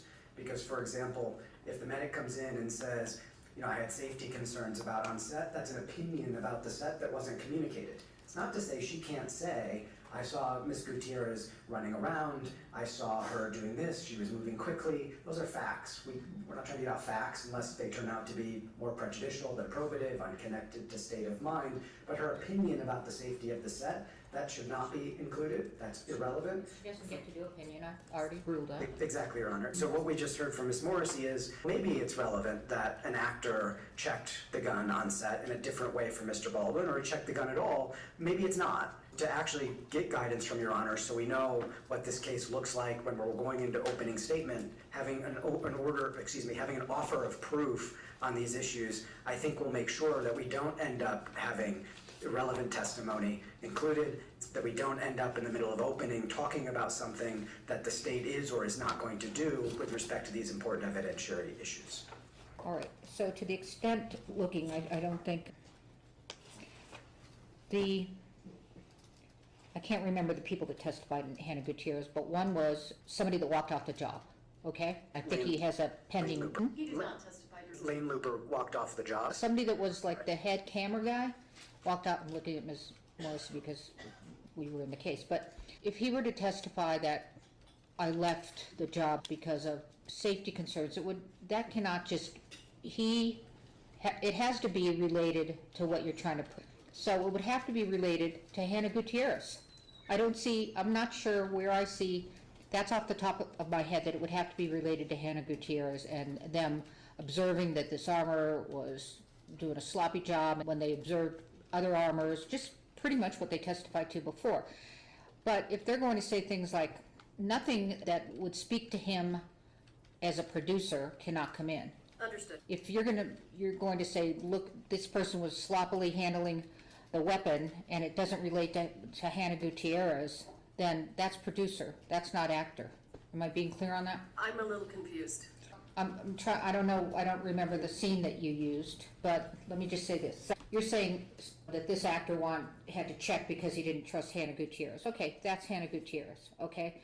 But let's say the shooting, Sara Zachary, okay? When she shot, there were 2, and Sara Zachary shot on the ground or something like that. You would have to tie that to Hannah Gutierrez because that's producer issue.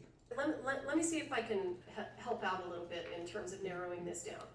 I do not intend to put witnesses on the witness stand and have them say, generally, I felt unsafe on this movie set. I intend to have witnesses say, these are the things that I saw with regard to the handling of firearms that caused me to feel concerned. And in terms of an offer of proof, all Mr. Nickus has to do is just go read the transcripts from the Gutierrez trial that he's been shoving down my throat for the last 5 months, because that's what I'm intending to have the witnesses testify to. This is what I saw, and this made me feel uncomfortable, and it goes directly to the defendant's defense of not my job, she was great. I had no reason to doubt. Yes, but it has to be related that Hannah Gutierrez's Agreed. job as an armorer. You can't just say, I felt unsafe because people were screwing around with guns, because that might not be related to Hannah Gutierrez. I agree with you. It has to be related to Hannah Gutierrez, or it has to be related to Mr. Baldwin's handling of firearms, which is directly relevant. I agree with you absolutely. And one clarification there, Your Honor. October 8th, 9th, for example, Mr. Baldwin's not there. If someone testifies on the 8th, I saw Hannah do X and Y and Z, and I felt very unsafe based on what she did, they not only have to connect it to Hannah, respectfully, but they also have to connect that to Mr. Baldwin. Because if Mr. Baldwin didn't see it, then this comes back to the imputed producer theory. He must have known safety issues on the set on the 8th, but they haven't demonstrated that, and they have to demonstrate that to have any relevance to his state of mind. I'd have to hear what it was. Of course, Your Honor, but that's an example. If a witness comes in and says, on the 8th, when Mr. Baldwin was not there, I saw Hannah Reed do something quickly or act unsafe, that relates to Hannah, but it's not relevant to Mr. Baldwin's state of mind or his knowledge of Hannah. If they say on the 20th, I saw Hannah acting carelessly, here's what she did, she moved real quickly, Mr. Baldwin was there, he saw that, then that's fair game. That's my point. What you're saying is that the state can only introduce evidence that Mr. Baldwin was aware of, and I'm not sure that's correct. If they're going to show that there was a safety issue on set with respect to Hannah Gutierrez on October 8th that Mr. Baldwin did not see or know about? I don't know. Okay. Because the other way you could do this is that with respect to, for example, David Halls, and how he said he periodically checked the gun. I'm not sure whether there was some kind of, I don't know how to put this, some understanding about how she was doing things that could be cumulative. I don't know. I would have to figure that out when it's offered. I'm sorry. No, the context is going to matter here, Your Honor. I just wanted to flag this issue because seeing the transcript in the Gutierrez trial, we did see the state try to introduce some of this, and we want to make sure it's connected to Mr. Baldwin. We do not want a trial within a trial. Precisely. That's for sure. Yes, Your Honor. But we also want the state to be able to address their theory that he should have checked the gun. Understood, Your Honor. Okay. Thank you. I hope that was helpful. It was. Okay. It'll come up, and we'll ask Yes, for more guidance absolutely. when it comes Okay. up more All right. precisely. Okay. I think I probably stand here, Your Honor, right? We've got the next in the Yes, day we do. on Okay. inconsistent statements. Is that right? No. Oh, yes, no. We already did the lay witnesses. This is motion in limine 5, previous contradict the state's, let me use my list. I think that's right, Your Honor. Okay, we've done their 6, got to their 6. There's 7, I believe. Sorry. No. Or 5 and 6, I'm sorry. So Okay, we're back that's to all 5. right. Let's see, so we're on 5. Okay. Defendant Alec Baldwin's motion in limine to preclude argument and testimony that contradict the state's previous factual assertions. Go ahead. Thank you, Your Honor. I'll make this brief. In the Gutierrez trial, the state made a handful of important statements that relate to what Mr. Baldwin did or did not have an obligation to do, or the cause of the underlying harm. For example, said Hannah Gutierrez Reed is the autonomous decision maker. Or if Hannah Gutierrez Reed had checked the gun again, it wouldn't have made a difference. Or the training or not of Mr. Baldwin with respect to the gun is not why Ms. Hutchins died. It's because of Hannah Gutierrez Reed. So forth and so on. We put them in the brief, Your Honor. Those statements contradict a number of different elements of how the state has argued this case in the past. We expect that those will contradict how the state intends to present its case this time. 2 things. Number 1, the case law is clear that the obligation of the prosecutor is to pursue the truth and not convictions, if there's a difference between them. So the case law recognizes that it violates due process for a prosecutor to present contradictory theories across 2 trials that relate to the same matter. Now, they're not bound by the precise theory or the precise factual underlying theory, legal or otherwise. The cases they cite are cases like Fry, where there are 2 defendants, the government doesn't know who actually shot the gun and killed the victim. And so it puts on a trial saying this one did and then this one did, because the government doesn't know.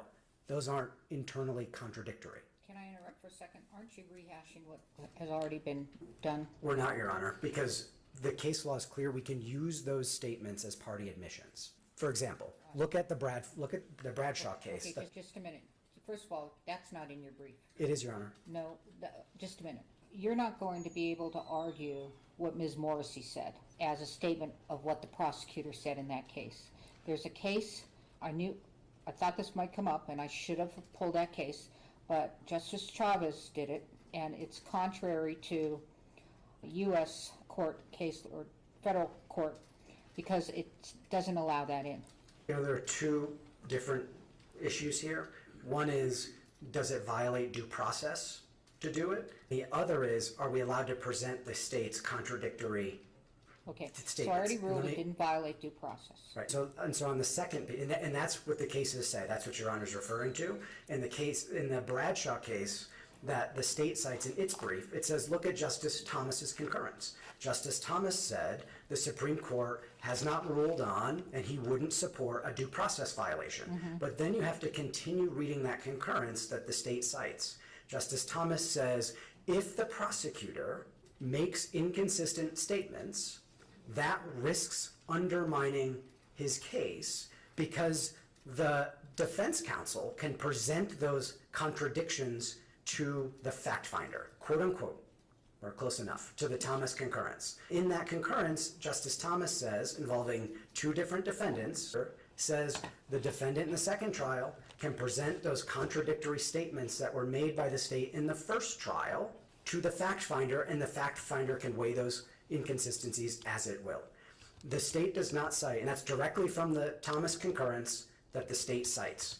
We're not saying due process. We do argue that. We want to preserve that. But we should be able to present, in fact, their own case says we're allowed to present those inconsistencies.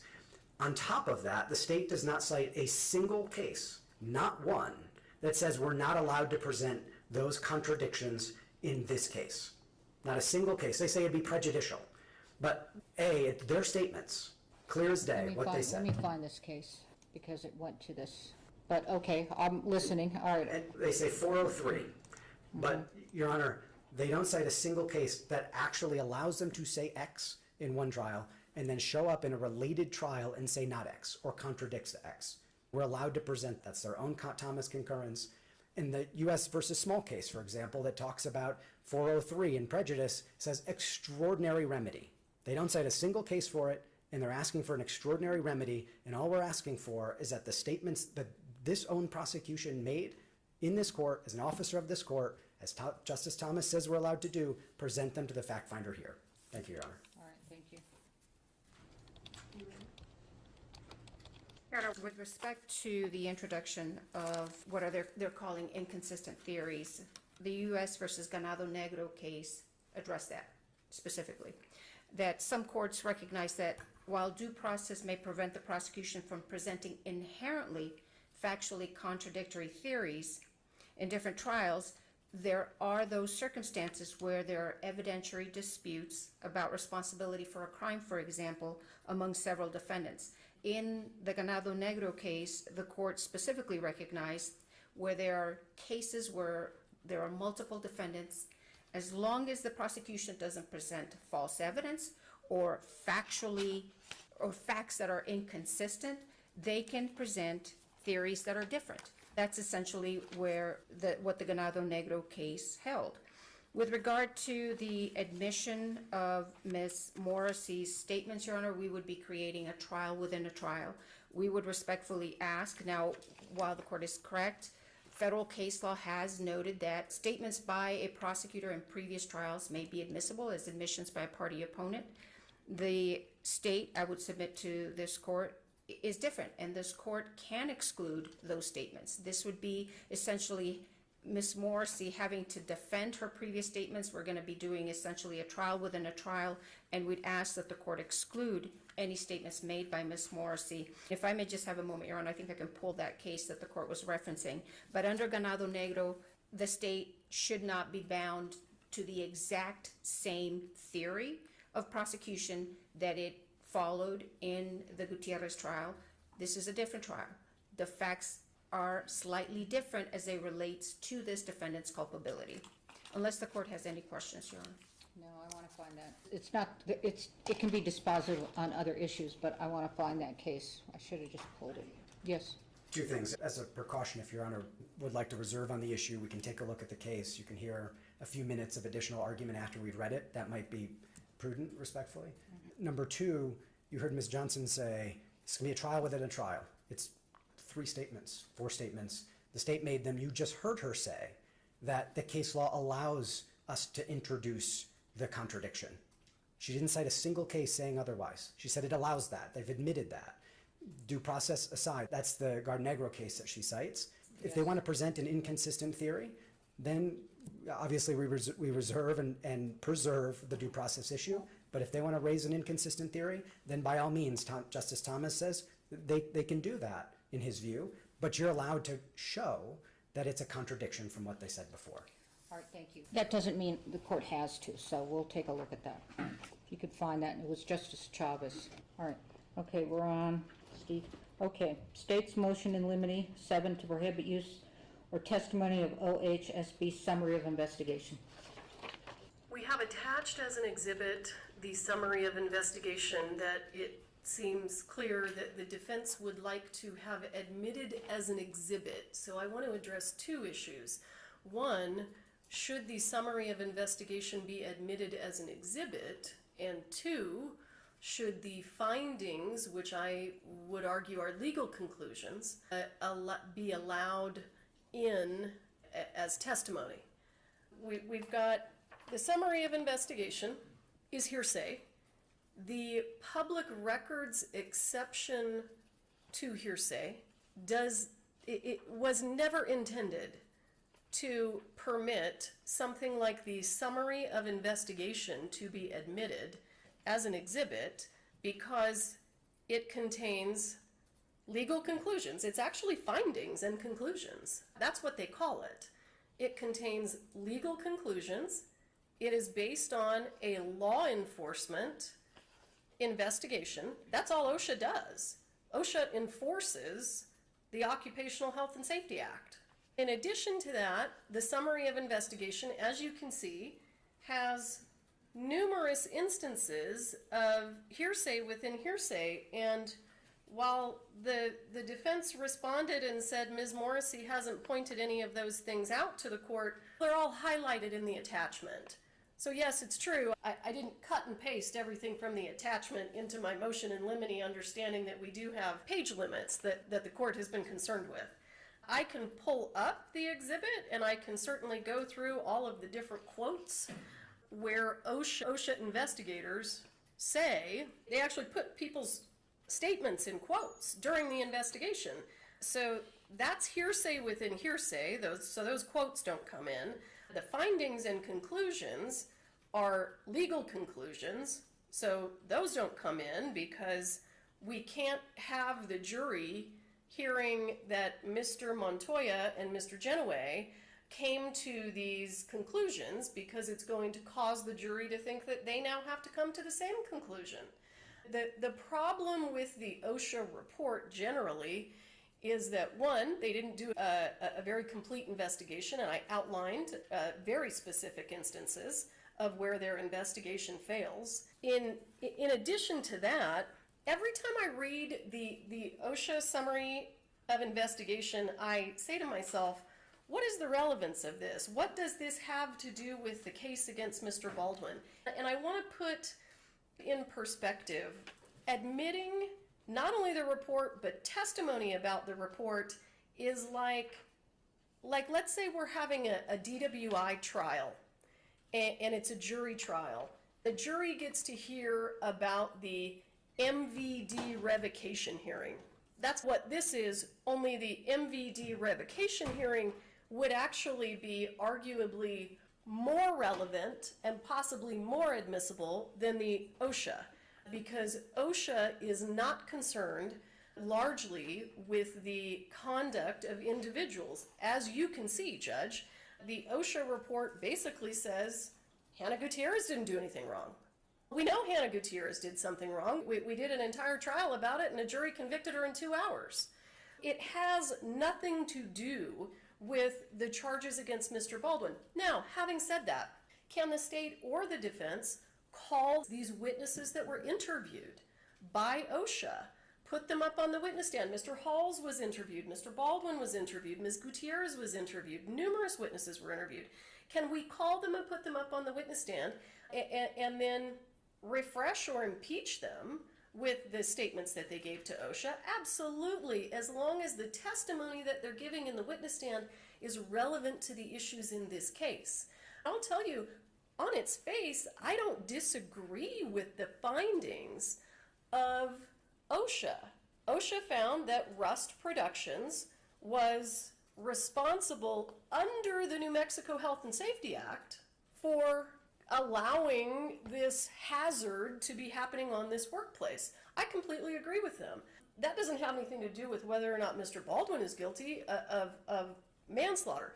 The other thing that I want to point out is the defense wants to do this thing where they don't want you to allow us to bring in anything about Mr. Baldwin being a producer, but what's critical about the OSHA report is the OSHA report says it was the fault of the bosses. It was the fault of the producers. So if the OSHA report gets to be discussed, and we get to hear testimony from Mr. Genoway and Mr. Montoya about the fact that this death was the fault of the producers, then we absolutely at that point get to point out that he's one of them. And he was in a position where he got to do whatever he wanted because he was a producer. So if the court is going to prevent us from raising the issue of Mr. Baldwin being a producer, and I respect the court's ruling, absolutely, then the OSHA decisions can't be discussed because they go directly to the fact that he's a producer. That will open up this issue that I've had with Mr. Montoya in the past, where Mr. Montoya came up with this kind of fake notion of Mr. Baldwin's a producer, but he's not really responsible for anything other than creative. And Mr. Montoya came to that conclusion because he never looked at the contract and he just talked to Mr. Baldwin. When you look at the contract, and I put the language in our response, or I'm sorry, in my motion, he's absolutely a full producer. There are no limitations on his role as a producer. The language in the producer contract says he is expected to fulfill all of the duties traditionally known by movie producers. It doesn't say there's any restriction at all. So we've got some difficulty here because if they want it in, then producer comes in. If it stays out, producer stays out. So I would ask the court to look at it in that way. If OSHA comes in, the fact that he's a producer becomes highly relevant at that point in time. Thank you. 3 quick points, Your Honor. Number 1, we've cited cases saying it's admissible. 803.8 says if it's a criminal case, there's a factual finding, and it's a legally authorized report, it comes in under the hearsay exception. We've cited cases on that. Number 2, Jorgensen, their expert witness who's going to testify under Your Honor's ruling as to the safety. He's not an expert witness. Jorgensen? No, he's going to just testify about the guidelines. He doesn't get to provide an opinion. Your Honor, Jorgensen has no factual knowledge of the rest set. Wait a second. Jorgensen is the guy with the SAG guidelines, right? That's right. He So I rule that he gets to testify about the SAG guidelines, but he doesn't get to provide an opinion about the safety. Correct, Your Honor. And one of the issues is that, and we may use it or we may not, but when he was asked at his pretrial interview, what did you do to prepare for giving your opinion? He said, I didn't talk to anybody, some hearsay. I read the OSHA report a lot because he's an OSHA guy. That's his background. So to the extent we think it's necessary to raise that, then that would be the limited context. Ultimately, because it's admissible and because it may relate to their witness, we may have to raise it. That's the context in which it could come up.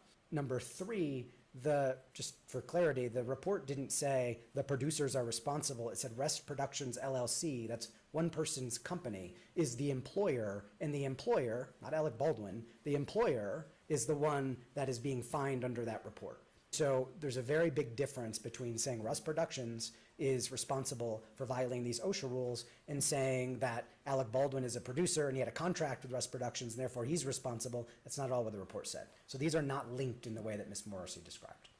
Nothing further, Your Honor. No, Your Honor. Okay. Court makes the following ruling. I already ruled that producer liability or whatever does not come in. So this OSHA report is specifically prepared by OSHA to go in and investigate whether the employer had any responsibility and they were in fact fined. If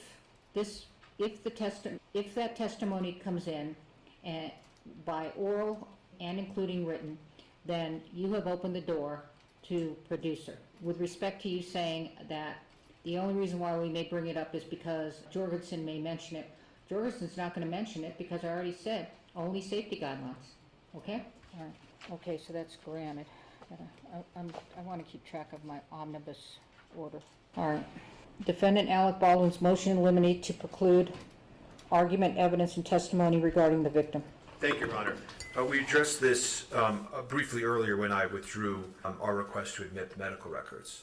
It's axiomatic and not disputed that a victim's good character and all the wonderful things about them is not relevant to a criminal trial. They don't really dispute that. What they do is they try to come up with ways to backdoor that evidence by giving other reasons. Like they say, we need to explain why Mr. Souza hired Ms. Hutchins. So Mr. Souza needs to explain all the background about Ms. Hutchins in order to explain his hiring process, which is, of course, completely irrelevant in the first place and an obvious backdoor and not particularly intellectually honest. Then they say the reason we have to explain where she was born and how she grew up is because there's one moment in this case in thousands of pages in which one witness mentions that she speaks Russian to another witness. So in order to understand that, you have to understand where she grew up in Ukraine and all of that, and her childhood and all of that, to understand that. Of course, that's also intellectually dishonest. All you have to say, if you care about making sure this court and this jury does not decide this based on emotion and sympathy and the wrong reasons, is you have to say, did she speak Russian? Yes. Did you understand she understood Russian? Yes. You don't have to go into the 30 years of history here. That's the way to deal with that. In terms of exhibits, it's also very simple. They talk about the lapels. I agree with them. The lapels at the scene are relevant. You don't show the positions of the bodies on the ground. It's not relevant. It's not in dispute. It's not a fact in dispute. It doesn't tend to prove anything. I agree with them. The autopsy is relevant, not the photos. The photos don't help anything. The person who's doing the autopsy is more than sufficient. And let me say something else, and this is why I wanted to quickly withdraw the application for the medical records, which is we don't dispute anything about any of this. This is not an issue in this case. You will not hear us cross-examining or questioning the fact that she passed away or the cause. In the other trial in which he presided off, there was at least some testimony, some indicia that they intended to proceed that way. Maybe that had something to do with why so much of that evidence came in. That is not an issue in this trial. It's just not. So every single time that evidence comes in, it's wholly irrelevant because I've just told the court we're not making an issue of it, and it's extremely prejudicial. It is the most extreme possible weighing of the scales that one could ever have because it is completely irrelevant because I'm saying, I agree, she passed away because of this. And their real reasons for doing this is obviously exposed. Okay, so you're combining everything. Why don't you go through each one that you identified? Sure. The character of the deceased victims I just did. The moment of death and subsequent pain is obviously completely irrelevant. The emotion, they say in here. Did you say completely relevant? Irrelevant. They say that the reason that they're eliciting it is to bolster witness credibility. That is a per se improper reason. They say that they say evidence is relevant and it explains a witness's conduct and bolsters. They're using emotional sympathy, drama of something to bolster a witness's credibility. The fact that she suffered might be irrelevant or admissible in a wrongful death case. It's not in a homicide case. It's nothing to do with it. Nothing. To the idea that they're going to use it so that the witness is upset on a witness stand and saying, and this is how she fell, and her face was pale, and this, and now everybody's upset. Trust me, I saw what I saw about something relevant, is exactly what a court can't allow. It's exactly what a court can't allow. And they did this the entire trial, and I mentioned this before with the, where is she now? Is she in the medical vet? They ask all of these, why is even one time one time the tone of her skin as she falls. Why is that possibly relevant to this trial? They do it with every single witness. Every single witness they did it with. Then you get to the lapel cameras and the autopsy photos. So I was trying to track this precisely. Again, we agree that the lapels of the scene are relevant, right? You just don't need to show a body on the ground. It's just not necessary. The autopsy photos are particularly problematic. They don't show, how are they relevant? We could stay here for days and no one could explain to me how the autopsy photos are relevant.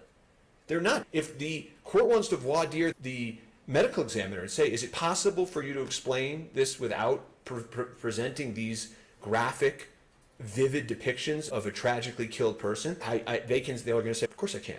Autopsy photos get ruled out all the time, especially in cases like this. This is not a whodunit, where it's like, okay, let's look at this, but I'm saying I didn't do it. This is a tragic accident where two people who were known to each other and no animosity towards each other, this occurred. So it doesn't have anything to do with the case or anything relevant. I'm telling the court that we're not making an issue of this. So if the court knows that, unlike in the Hannah Gutierrez retrial, that this is not in dispute, I really don't understand the basis to allow a single witness to do any of that. A single witness, let alone the cumulative every single witness, which is just being done to taint the jury and to try to get the jury to do something on sympathy. The state has no intention of presenting evidence related to Ms. Hutchins' childhood. We can eliminate that right off the bat. What do you plan on? We believe that there is limited testimony from Mr. Souza that's appropriate because jurors don't know how the film industry works. He should be able to take the witness stand and say, as the director, I got to pick my director of photography. Here's what the director of photography does. These are the reasons I picked this person. We're not going to have him talk about she's an honest person, she's an amazing mother, she's an amazing wife. None of that's coming in. But he gets to we get to put the story in context for the jury. And I think that we can do that without doing all of these things that the defense is claiming are so highly prejudicial. I have no problem limiting that testimony with regard to Ms. Hutchins, but certainly the jury gets to hear what she did, how she was hired. How does this come together? How do all of these people come together on this movie set? That's absolutely relevant. Now, with regard to the lapel videos, the defense says, we think the lapel videos are relevant, but we just don't want the jury to see the human part of it. That's hard for the state because we have to prove that a human being was killed. That's part of what we have to do here. The other thing that you have to understand is that the defense probably is going to take a similar tactic in this regard that we saw in Gutierrez, and they're going to question all of the law enforcement officers about, why didn't you do better? Why couldn't you have done this? Why couldn't you have done that? The answer is, this was extremely chaotic. We've never shown up to a crime scene where there were 150 witnesses there. There were people mulling around everywhere. There were things that we had to do.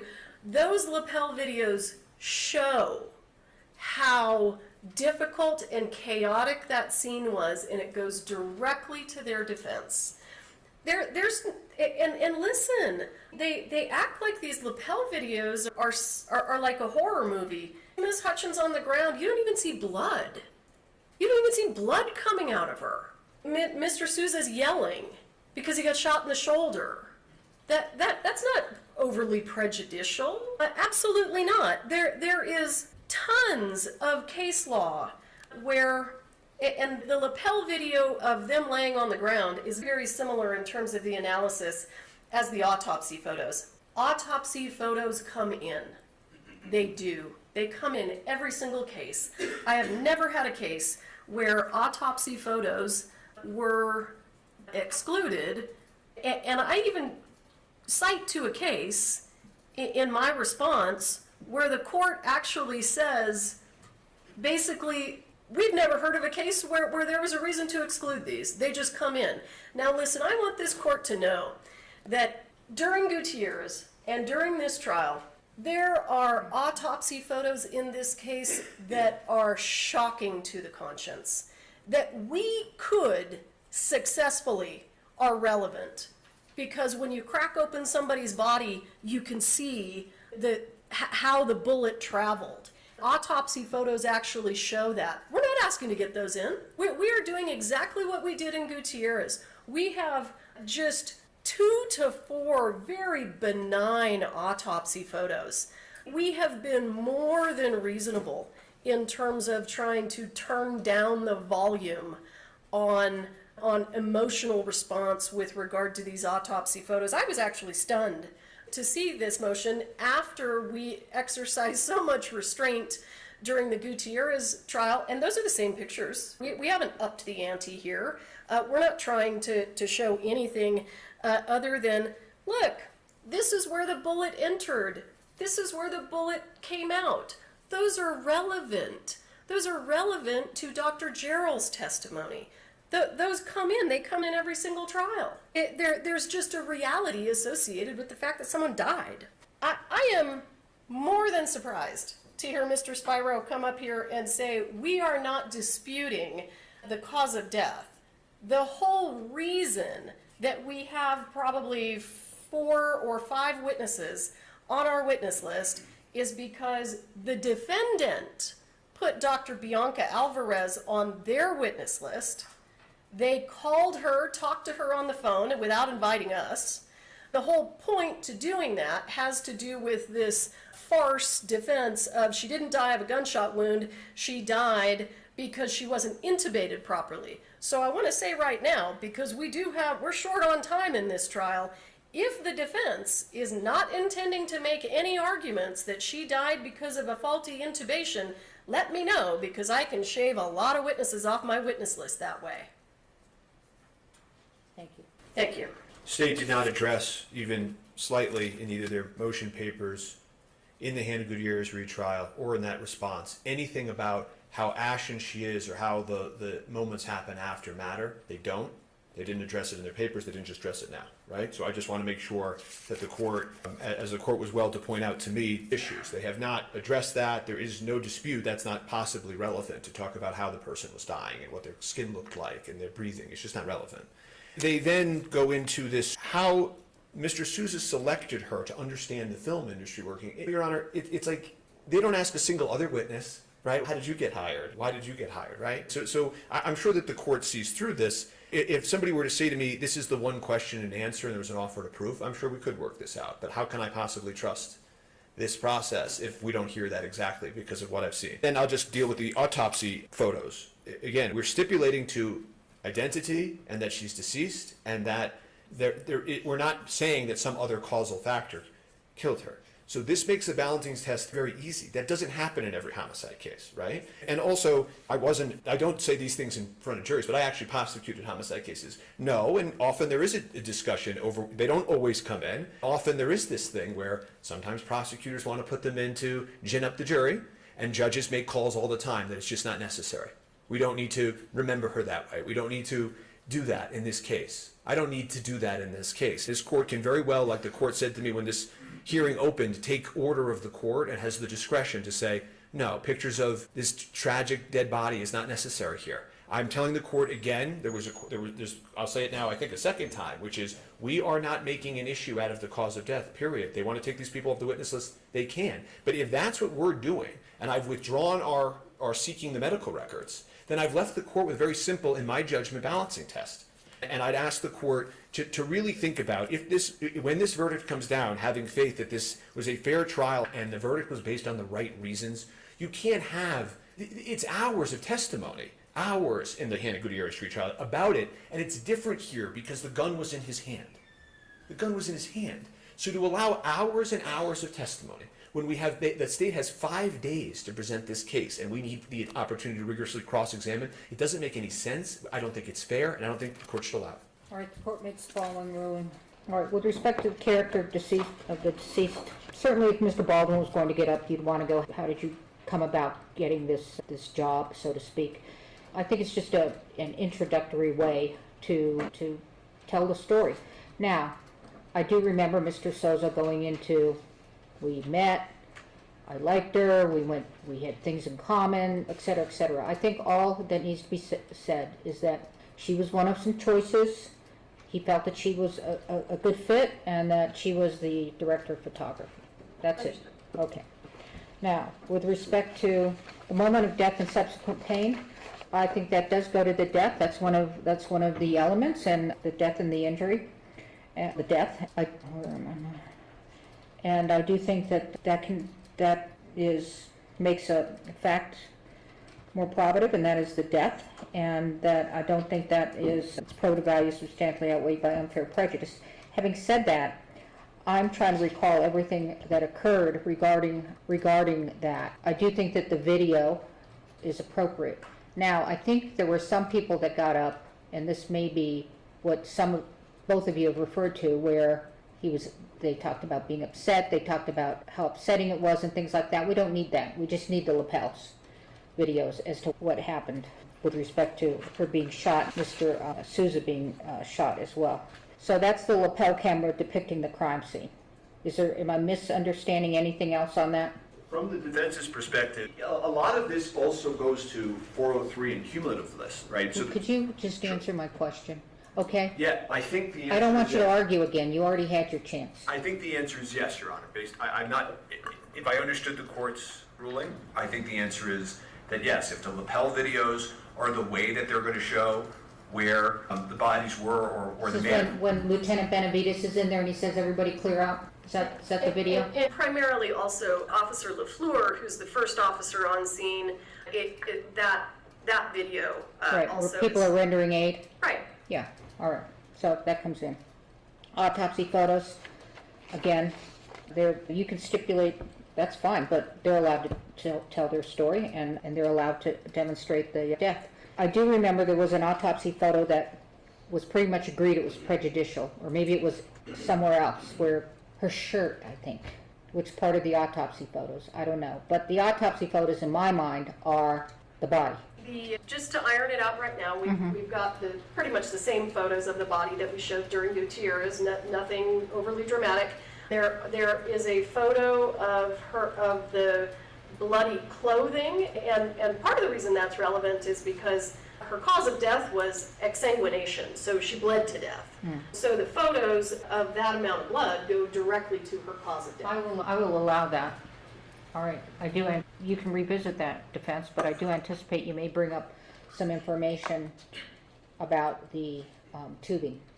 Just to say that and I know the court has one more argument, but the court's looking at me for guidance on this, that we're not going to do that. We're not maybe going to do that, we're not going to do that. So when we say that we're not going to do that, the court can count on that. That makes the... You didn't say that, that's my... I thought that's what I was going to... You could ask the doctor. You said you didn't care about the UNM records, but you didn't say you weren't going to ask the doctor. If I wasn't clear, I'll make it more clear, which is we are not going to ask the doctor about that. So if we're not going to ask, we're not going to seek to introduce the medical records, and we're not asking the doctor about that, there isn't a basis of relevancy anymore. There just isn't. So I'm asking the court that they now have several ways the court has just allowed for them to present that this was a death, which we concede. So, Right, that's fine, but they still get to do it. I'm saying no to you. Right. All right, so let's not do the shirt if they're not... no, I'm going to allow the shirt. You said that she bled to death. There's nothing wrong with that. All right. And I'm gonna start calling off witnesses then to testify that she was correctly intubated. Are we clear that the defense is not gonna raise that issue? We are not raising that issue as to the cause of death, and we maintain our objections to the exhibits. Just to be clear, the video, and all I'm remembering is the video, okay? So if there's something else that comes in about in the church, then we need to revisit this, because I am making a ruling about the video. I don't remember if there were any photos. I don't think there were photos, but I remember the video, okay? They get to put on what the church looked like. Secondly, and also that gives an understanding of where Mr. Souza was for various reasons. Then, with respect to the autopsy photos, I'm not sure whether that shirt is more prejudicial than probative. You can get out that she bled to death in different ways. I'm not sure that's necessary. I'll revisit that. Okay, and what I can do, Judge, if it helps, I can email copies of the photos to you so you can look at them. Dr. Gerald isn't scheduled, the photos come in through Dr. Gerald, and she's not scheduled to testify until the end of our case. I don't want to revisit the autopsy body No, photos. I hear you. I can send you, and I apologize, I understand why I just got my wires crossed. Some of the photos of the bloody clothes were taken by OMI. So what I can do is I can email to you, and of course CC the defense, those photos of bloody clothing so that you can look at them and you can make a determination long before the witness ever takes the witness stand, what's appropriate and what isn't. Understanding autopsy is something different, you've already ruled on that. All right, thank you for that. Your Honor, if we may go back to the state's motion, defendant's motion on limine number 5, I found the case that the court was referencing. Okay, what is it? It's State versus Montoya. It's 2016 Westlaw 3684. It is a Justice Chavez opinion, and the issue begins in at paragraph 42 and 44, where the court did not allow the defense to introduce the prosecution's opening statements or statements during opening in a previous trial. There's two State versus Montoyas. Yes, Your Honor, this one it's a Westlaw site. Oh, I see, okay. It's 2016 36399. Oh, sorry, I just lost that. Let me go back. So it's 2016 Westlaw 3639984. It's Justice Chavez opinion. And Your Honor, we can take a look at that in the break as well and give you our views, if we may. Just wanted to see if it was the one I remember. Okay, all right. State's motion in limine 8 to allow use of exhibits during opening statement. Your Honor, we don't have I think there's a way to shortcut this, which is that as long as the defense can also put in exhibits and the court, if there's any issue between the two sides, address those one or two issues. I'm hoping that there's not. We would not, as long as it's equal to both sides, we would not have an issue. Are they going to be admitted? Yes, Your Honor. In fact, I provided defense counsel this morning a copy of the exhibits. I have a copy for the court if you'd like to look at them.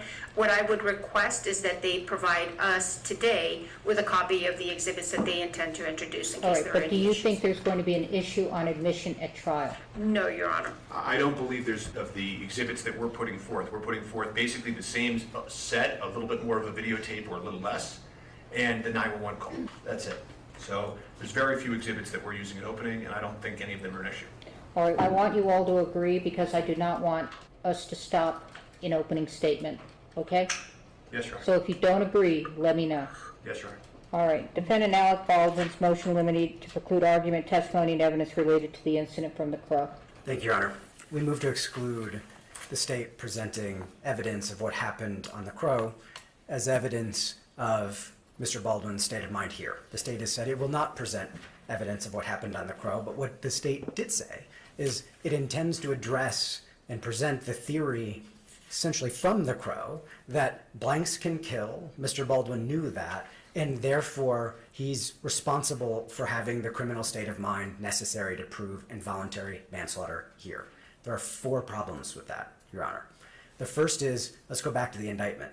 The indictment says that Mr. Baldwin is being charged because it was foreseeable to him that if he didn't check the gun for live ammunition, it says nothing about blanks, not a single word, then his use of the gun by pointing it and pulling the trigger, they allege, could cause significant risk of harm to human life. That was the theory of the indictment. Live ammunition, nothing about blanks. A few witnesses mentioned here and there blanks in the context of an accidental discharge. They get loud, you have to put your goggles on, your earmuffs on, people get mad.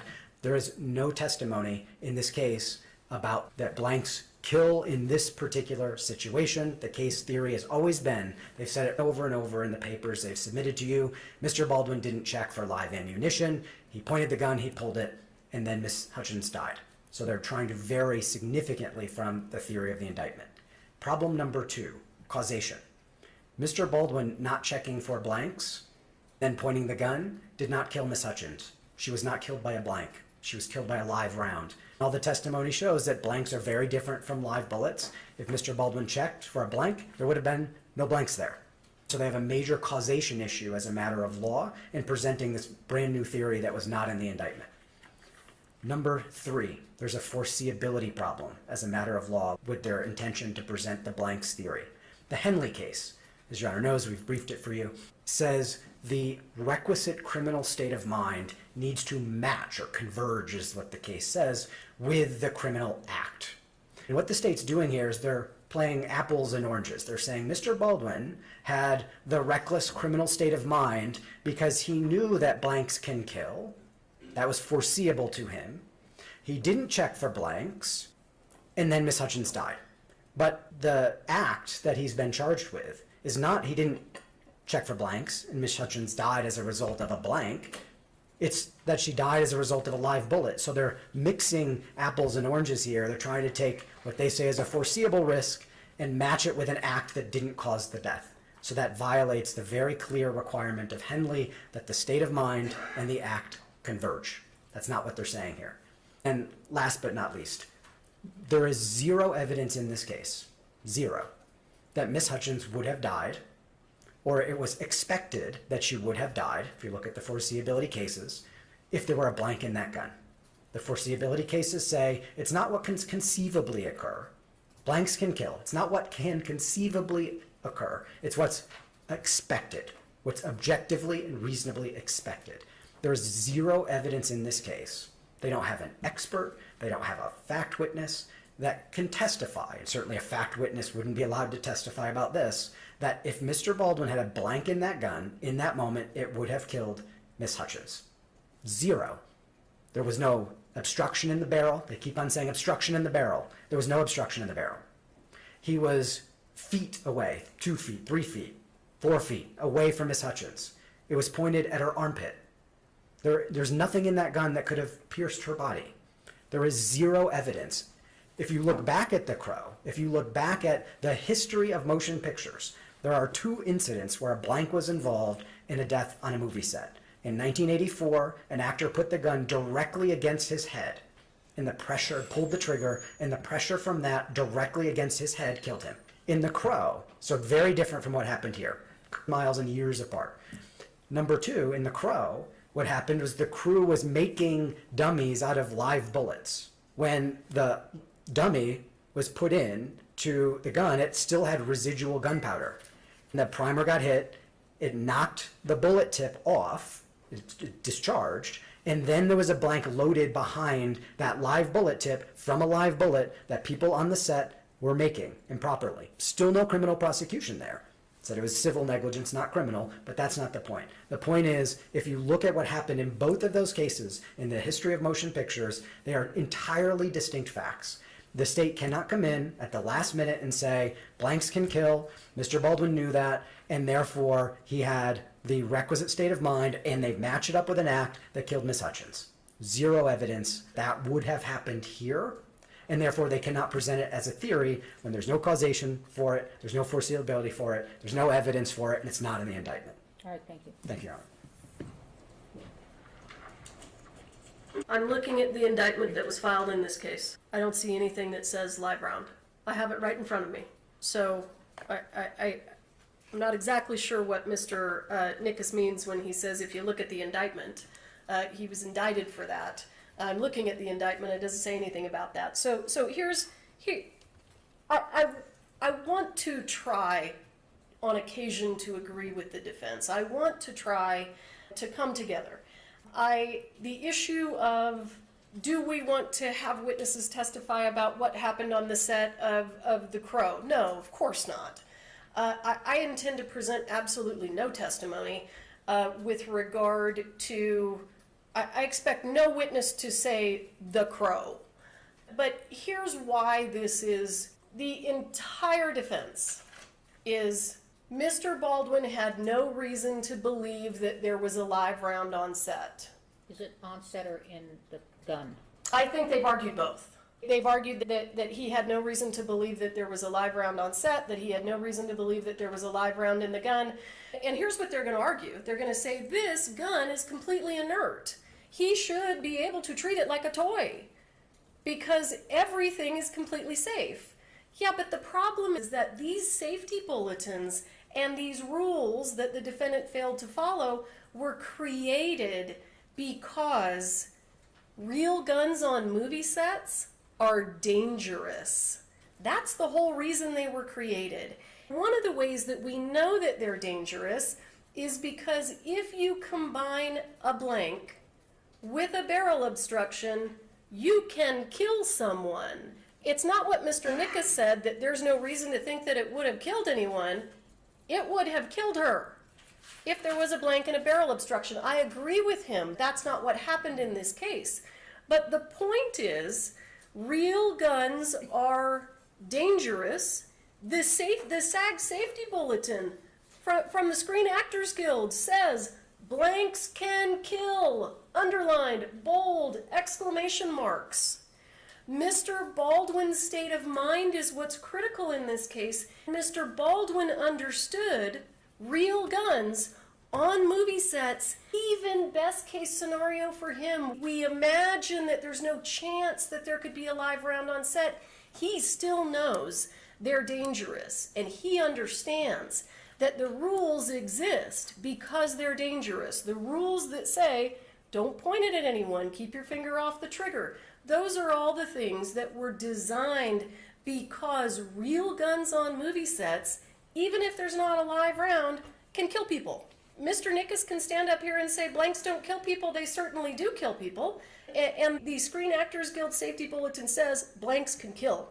The problem is that the defense theory is this was a completely inert gun. The only thing that made it a problem was the fact that there was a live round in it. That's simply not true. It goes to Mr. Baldwin's state of mind. It goes to exactly what the state has to prove, which is that he knew or should have known of the risk when he pointed the gun at someone, cocked it, and pulled the trigger. Live round or not, he understood that risk. That's what we have to prove, and that's what we're going to prove. It was in the grand jury hearing that the indictment doesn't say it. But Sure. You did, to get the true bill, you talked about live ammunition in a gun. Sure, absolutely, and that's certainly a part of this case. I don't want to pretend that it isn't, because the other thing that we know, and we put this in some of our responses, is that when Mr. Baldwin was being interviewed by Corporal Hancock, he actually said to Corporal Hancock, I'm wondering if Hannah commingled live rounds with her dummy rounds. He knew that there was a possibility that a live round could find its way on set. He didn't even know that Ms. Hutchins had died yet. He told Corporal Hancock, I wonder if they were commingled. He knows that these guns are dangerous. Listen, the state isn't, I've had countless cases where the prosecutor has a slightly different theory at trial than they did in front of the grand jury. There's nothing improper about that. We're not trying to add charges at the last minute. I don't understand exactly what the issue is. If there's case law that says that I'm married to absolutely every single theory that was put in front of the grand jury, it's news to me, because I've had courts amend grand jury indictments in the middle of trial based on the evidence. The evidence in this case is that this gentleman knew that you can't point a gun at someone and pull the trigger, because even if there's not a live round, it might kill somebody. He knew that, and I agree, we don't have to get into what happened on the Crow, but at the same time, the safety bulletins are made because of that. They exist because of that. A few issues, Your Honor. In terms of the indictment, it was in the grand jury instructions on which the indictment was based, to be clear. There's nothing in the grand jury instructions, in the indictment, in this case, where the actual allegation of the charge is that Alec Baldwin didn't check for blanks. Therefore, he's committed involuntary manslaughter. This, in terms of time, Your Honor, and sensitivity to cumulative witnesses and cases within cases, this is a case within a case. It's a hypothetical case about act that didn't happen, that didn't cause the death at all, with, on top of that, significant questions about whether it's even possible when we know from the history of motion picture it's never happened in this way. Who are they going to testify? Who are they going to have testify, the state, that Miss Hutchins would have died if there were a blank in that gun? What expert witness is going to say that? They don't have a single expert witness. They don't have a single fact witness who's allowed to testify about that. They don't have any evidence that there was an obstruction in the gun. There's literally no evidence of this. If they want to put on a theory that merges different state of mind with this hypothetical act that didn't cause a death, then we're going to have a very confusing trial with multiple different witnesses being asked, have you ever been on a movie set where a blank killed someone? Have you ever been on a movie set where a blank shot and pierced someone's body in a way that was really dangerous? Have you ever had someone on a movie set shoot a blank in a way that did anything other than cause a little rash or hurt someone's ears or make their eyes have stars in them? We're going to have a trial within a trial about a hypothetical that was not raised until the very last minute. It wasn't the basis for the charge in the first place. They have foreseeability issues, they have causation issues, they have evidentiary issues, and there are major notice issues in terms of cumulative testimony and wasting of time in cases within cases. That's what this theory is going to become. Thank you, Your Honor. All right, thank you. All right, the court makes the following ruling weighing whether it has any tendency to make a fact more probable or less probable than it would be without it, whether its probative value substantially is outweighed by unfair prejudice. I think it's difficult to deal with what I read in the grand jury transcripts about the theory about the negligent use of a deadly weapon is just his manner of handling, that he shouldn't have cocked the gun, et cetera, et cetera. And with respect to the alternative, it is that he failed to check the gun. He failed to confirm that the gun, I remember the word confirm, about live ammunition before he pointed it at someone. I think that I will not allow any testimony other than one sentence statement, probably by your expert, Ms. Morrissey, that says that blanks can also kill. But to consider that he failed somehow, that's just going to be up to the trier of fact. I think everybody knows guns can kill. It depends on what's in there, but I think that you can mention it, but that's it. We're not going to go through 5 different questions on tell me how and how serious this is, and if he's a gun owner and he's done all these westerns, or not westerns, but all this gun experience, and he should have known it. Just say that. If you can tie that up, great. All right, let's take our lunch break. Okay? All right, what else are you going to surprise me with? Exhibits? What are you going to do? Because maybe we can have an hour lunch. I want a real exhibit list from the defense that doesn't list every piece of evidence. They probably feel the same way.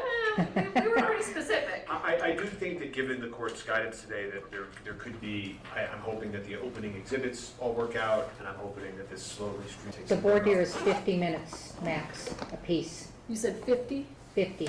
Okay. 50. And Oh, let me just be clear on board here, so as you're getting ready for it. Questions. I know I'm looking at you, but he's standing. Questions, not keep standing. All right, no, okay, you can sit down. Okay, questions, not your theory, your hi, how are you? Questions, okay? The issue is fair and impartial, okay? Not maybe this isn't the case for you. We're not shopping. It's fair and impartial, okay? Yes. Questions. I'm emphasizing questions. You ask questions. You don't talk to them. Do you understand what I mean? I'll give you latitude, but I'll have to pull you in if you're not trying to get fair and impartial. I'm just wondering, in terms of what sent us into individual voir dire during the I'm not going to do individual voir dire. Okay. I think this is different. I'm just, I'll hear you out. Okay, I'm sorry to interrupt you. and listen, it may not turn out to be an issue, but my only concern is if we start to have potential jurors who say, I don't think that I've seen in the press that he didn't know that the gun was loaded, and I don't think that he should be prosecuted. I think that there was a concern in Gutierrez that if we have all of these jurors just giving their opinions because they've seen things in the press, it poisons the well. Right. My intent is, and I'm open to hearing from you all, but when that happens, I'm just going to call you up and agree that this person should be stricken for cause and he can leave. What do you think? Sure. Yeah, it would have to depend on how extreme it was, but I think we'll be able to make eye contact, frankly, and figure out. Yeah, I don't know how the court, I wasn't there at the first trial, and I don't know how the court is planning to design this. There is, of course, in both directions, a risk of pollution of the jury pool, right? Right. You know, so I think that if anybody has extreme views on anything, maybe that's a way to say that you're going to hear questions, and if you think that you have a view that should not be spoken publicly, and you would like to speak to me and the lawyer separately, you can so indicate when you raise your hand. Right. And That's part of my instruction. Right. Okay, that you can speak in private. Most people start saying, I want to speak in private, or you say, do you feel like you should speak in private? And they'll say yes.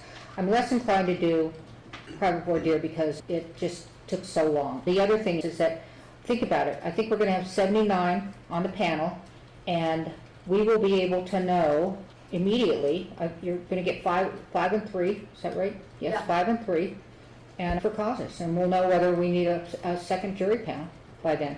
I just want to throw this out there. One of the things that may speed up the process, if we do have a juror and we think that they may have some potentially prejudicial things to say, rather than kicking everybody out of the room, maybe we can just invite that person up Yes, to the bench. I've done that, yes, I've done that. Okay. I agree, that makes sense. Okay. Was anybody thinking private? I just wasn't sure. I think it's easier to do the subset of private when necessary and not invite it at the start. The judges that I try cases in front of always think that if you invite it too early, then it becomes a domino effect. I'm just repeating what other No, jurors have said. I expect a lot of folks will want to speak in private about this, but I think this is different, a little different from Hannah Gutierrez. Will we be addressing the entire group or just? Yes, 79. You'll do the whole group in our questioning? Yes, and if you can't pick a jury out of 79 folks, which I find highly doubtful, then we'll call in the next panel, okay? Thank you, Your Honor. Does the next panel come in that same? Staggered, yes, it's staggered. That's why when we're finished with the 79, I want to know if I have a jury. Yes, I want to know how many, and we'll know probably by the 4 causes. Understood. Okay, all right, so do you want an hour for lunch, or do you, what? The only thing that I would say about the exhibits, and I mentioned this before, but perhaps we're getting even further, which is, I've just told them about one part of their case that's not going to be necessary, and they disclosed when that witness would be testifying. If the state can even provide some shell, okay, right now we have still at 44 witnesses and 13 experts, any guidance. I'm not holding them to the guidance. The court need not. I'm not going to ask the court to hold them to the guidance. Of the gist of the case, and their expected witness, we are going to be able to very quickly say, okay, then those lapels, that issue, it becomes irrelevant, and I'm going to be able to deliver to the state what they're going to ask the court for. Okay, very good. So what we're going to do is we're going to take an hour lunch because we're almost finished with these. And then the court is going to instruct you all to meet and confer about what you all think about your cases and streamlining. Okay, Okay? All right. thank you. All right. We're in recess.